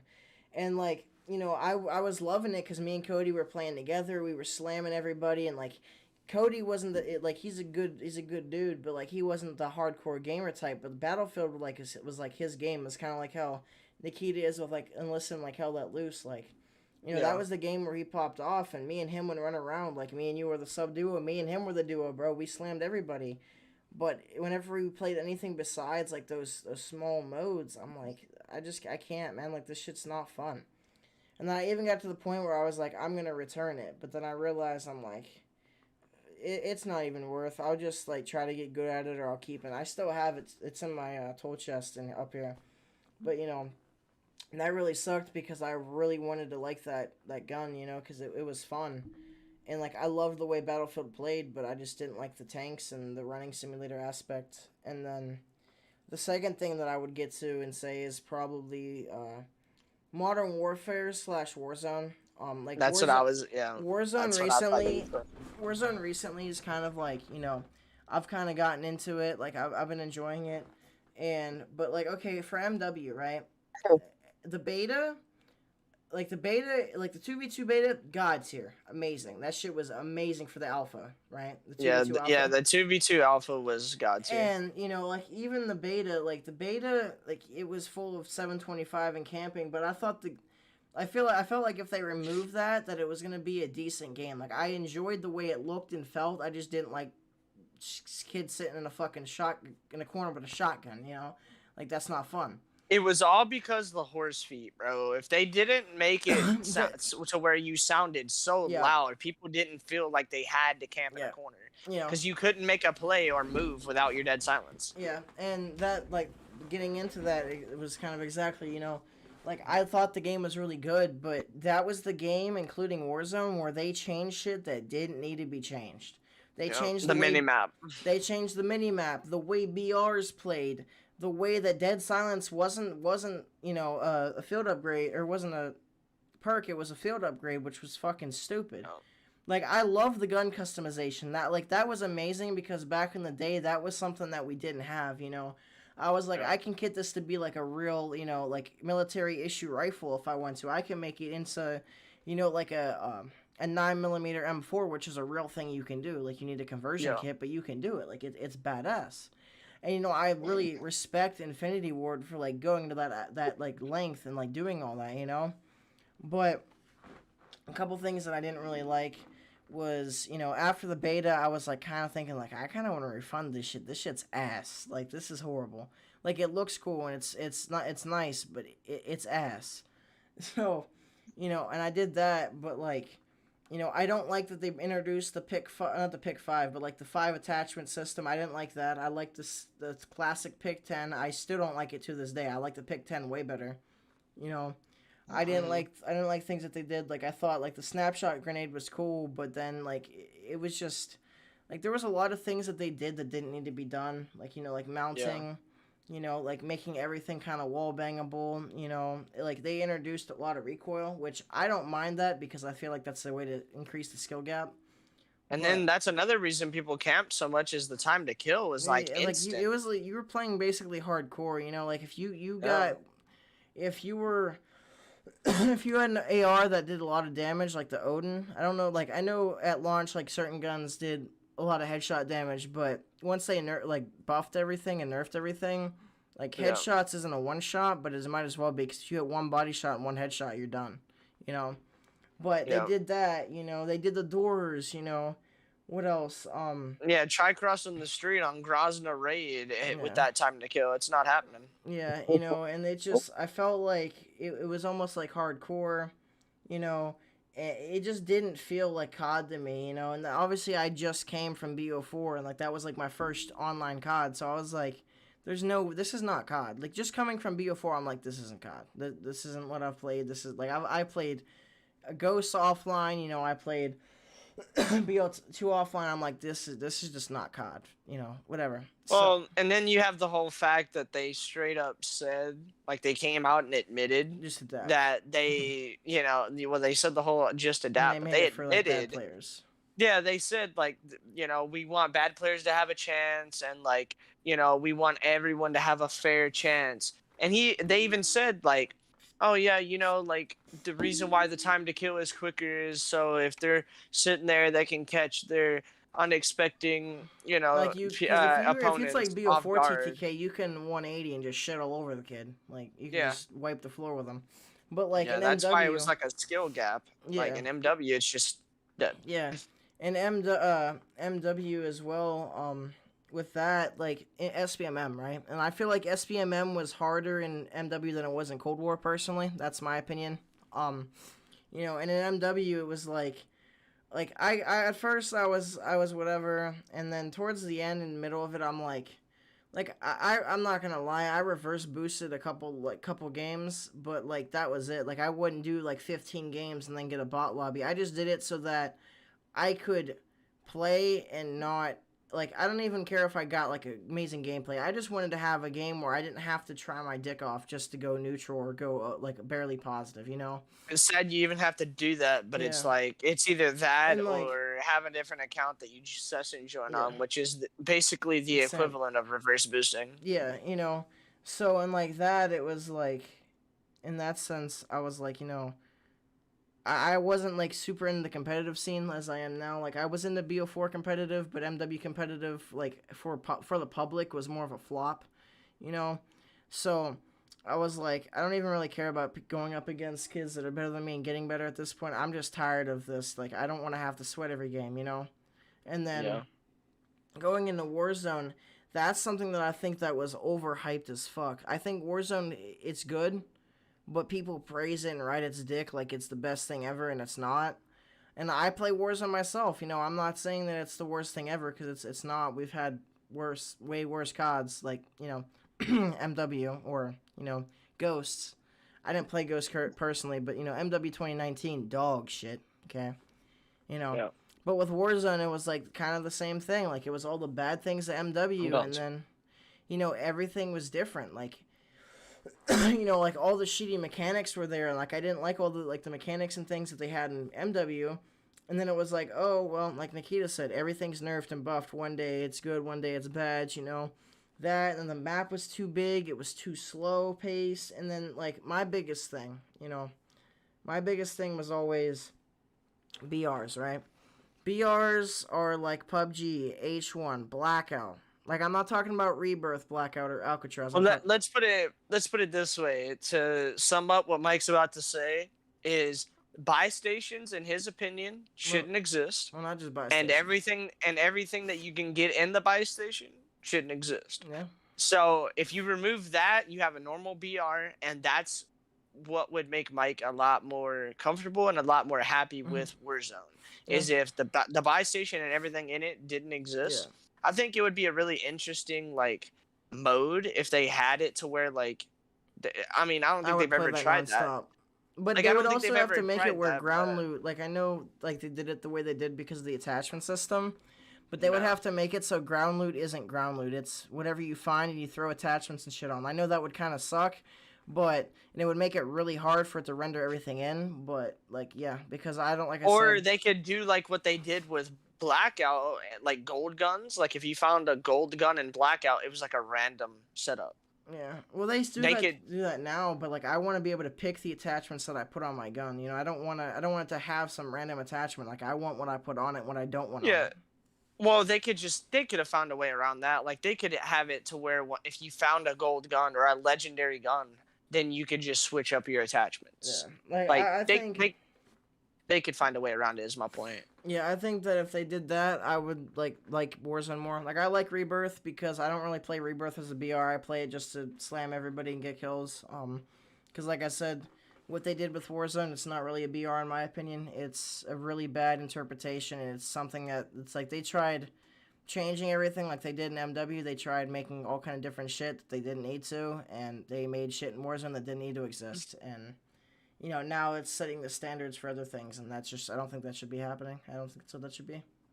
Yeah, but well, I guess we'll go ahead and be wrapping it up. I do want to say one thing before I kind of get into the outro is kind of like Dominic talked about it earlier with him asking the question about the game we're most hyped about, which obviously is what we were just talking about. That was a question that he had asked on the last podcast when he Mm-hmm. was busy and stuff like that. And so, if any of you guys, this is something we like to do. If any of you guys have any questions, you guys can feel free to leave them in the comments below on this podcast, and we will touch on them in the next one. It might potentially be a topic.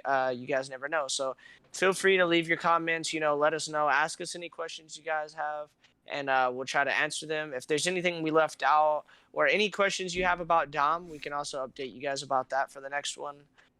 stuff like that. So like you guys be sure to leave your comments down below, and if you are watching this on YouTube, drop a like for you boys. It's greatly appreciated. And we really did enjoy having Dom on. Shout out to you. Appreciate you. Yeah, It was man, a it pleasure. was great being Once on, again, man. it went way better than I Can't thought it wait to would, be and I'm glad to have you here, man. And once again, you're always more than welcome. And even if you, I don't mean this disrespect. Even if you're not welcome in our videos, you still end up being there. So either way, Yeah. it's good. I like the extra commentary in the background. It makes for a more interesting and entertaining video. Yep. Yeah, man. Well, thanks for having me on again, bro. And Bros. like always, everybody, Nikita, I need you to stay for an extra minute after we do the outro. But Chill. once again, Nick, like I said, I got you. guys, if you're new here, make sure if you're new on my channel, Cryptic Fury, make sure to hit that subscribe button, that notification bell to get notified every time I upload a video of content or make this podcast and stream it. Be sure to also drop a like on it and comment on the video or the stream, depending on when you're watching it. If you guys are viewing this from the Blind Rage podcast channel, make sure to drop a like on that as well. Make sure that subscribe button, the notification bell as well to get notified of every time we upload, which is typically every Sunday from anywhere between 12 p.m. to 5 p.m. As always, make sure to drop a comment as well if you have any kind of questions or concerns. Be sure to let us know, as well as follow us on YouTube. Follow Nick's second YouTube at Blind But Deadly, as well as my Twitch at NextMRV on Twitch, where I stream almost daily. Here and there I do not stream, as well as Nick's Twitch on Blind But Deadly, although he doesn't stream on there yet. Whenever he does get an Xbox, another Xbox, he's going to stream a little bit of things in that respect. As well as make sure to follow my Twitter, where I post and tweet out every time I go live at Fury_Cryptic. And Nikita, if you would like, you're more than welcome to plug any type of social media or your companies once again. If you have any type of social media you want to promote. Well, if you want, Dom, I know you probably weren't going to mention it, but I will. Dombo4200, if you guys want to check him out on Twitch. He isn't live all the time, but he will stream some more old school games. I will. Like that. Definitely does stream some retro games, and it's really cool. When the winter happens, I will be on there. I'll be playing retro. I can't show you guys yet, but I have a big collection. Next time you guys have me on, I will show my collection. Then I can stream some games, shoutouts, whatever you guys want. But that happens when the winter time happens, because I gotta make the money. Until then it's just relaxation and playing retro games in the winter. Yep. So yeah, if you guys are interested, be sure to go check out Dombo4200 over on Twitch. And he is Dominic Veroni on YouTube. He doesn't really post any videos, but you guys will see him in my chat as well as Mike's chat from time to time. So I guess I'm gonna go ahead and wrap it up here. We got a good amount of time in. I feel like definitely, what was this, Mike? Did we hit the 3-hour mark? Would you say? We're like 8 minutes off, but I was kind of cut it off at 2 hours, and it went this far. But I'm not complaining. I'm happy to have a longer podcast, but for everybody's sake, I was trying to end it a little bit short. But yeah, once again, Nick, after the outro, we need to stay recording for 1 moment so we can get a thumbnail, and then I'll just trim it out at the end. All right, so I guess I'll go ahead and do the outro, guys. I appreciate everybody being here, showing the support. If y'all watched the entire thing up until this point, you're an absolute legend. We appreciate you being here. And shout out to all you guys. Shout out to Dom once again. Appreciate him coming on. Nick. Sorry to cut you off, but one extra thing, guys. If you did make it this far in the podcast, whenever it goes live on the Blind Rage podcast, make sure to comment down below Dombo420 if you guys were officially made it all the way here, so we can show who's the real true supporters here and who's just clicking on it for a second or two. We support all, but for those loyal subscribers and loyal followers, we're more than more than happy to have you, and we appreciate you helping our analytics. Continue, Nick. Yeah. So like you said, comment Dombo4200 down below. That would be really cool of you guys, because I did start that in the last episode and I almost forgot. So thanks, Mike, for reminding me. But yeah, we want to do that to where if you guys did watch up until this point and you're still watching, comment down below. Let us know. Let us know what's happening. But we appreciate you guys being here. Appreciate Dom coming on. And as always, guys, God bless and peace out.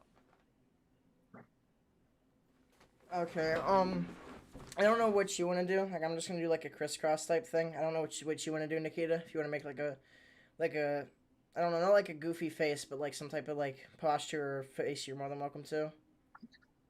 Should I change my lights to a different color? Like, what color should I make them? That's up to you. Whatever you think would look Well, it's good. up to you guys. What have y'all? I think like it's just the blue and red aura that I had going on, like like the Yeah, blue I and the like the red. blue and That red. that looks really good. If you could do like a peace sign or something. I don't know. That's up to you.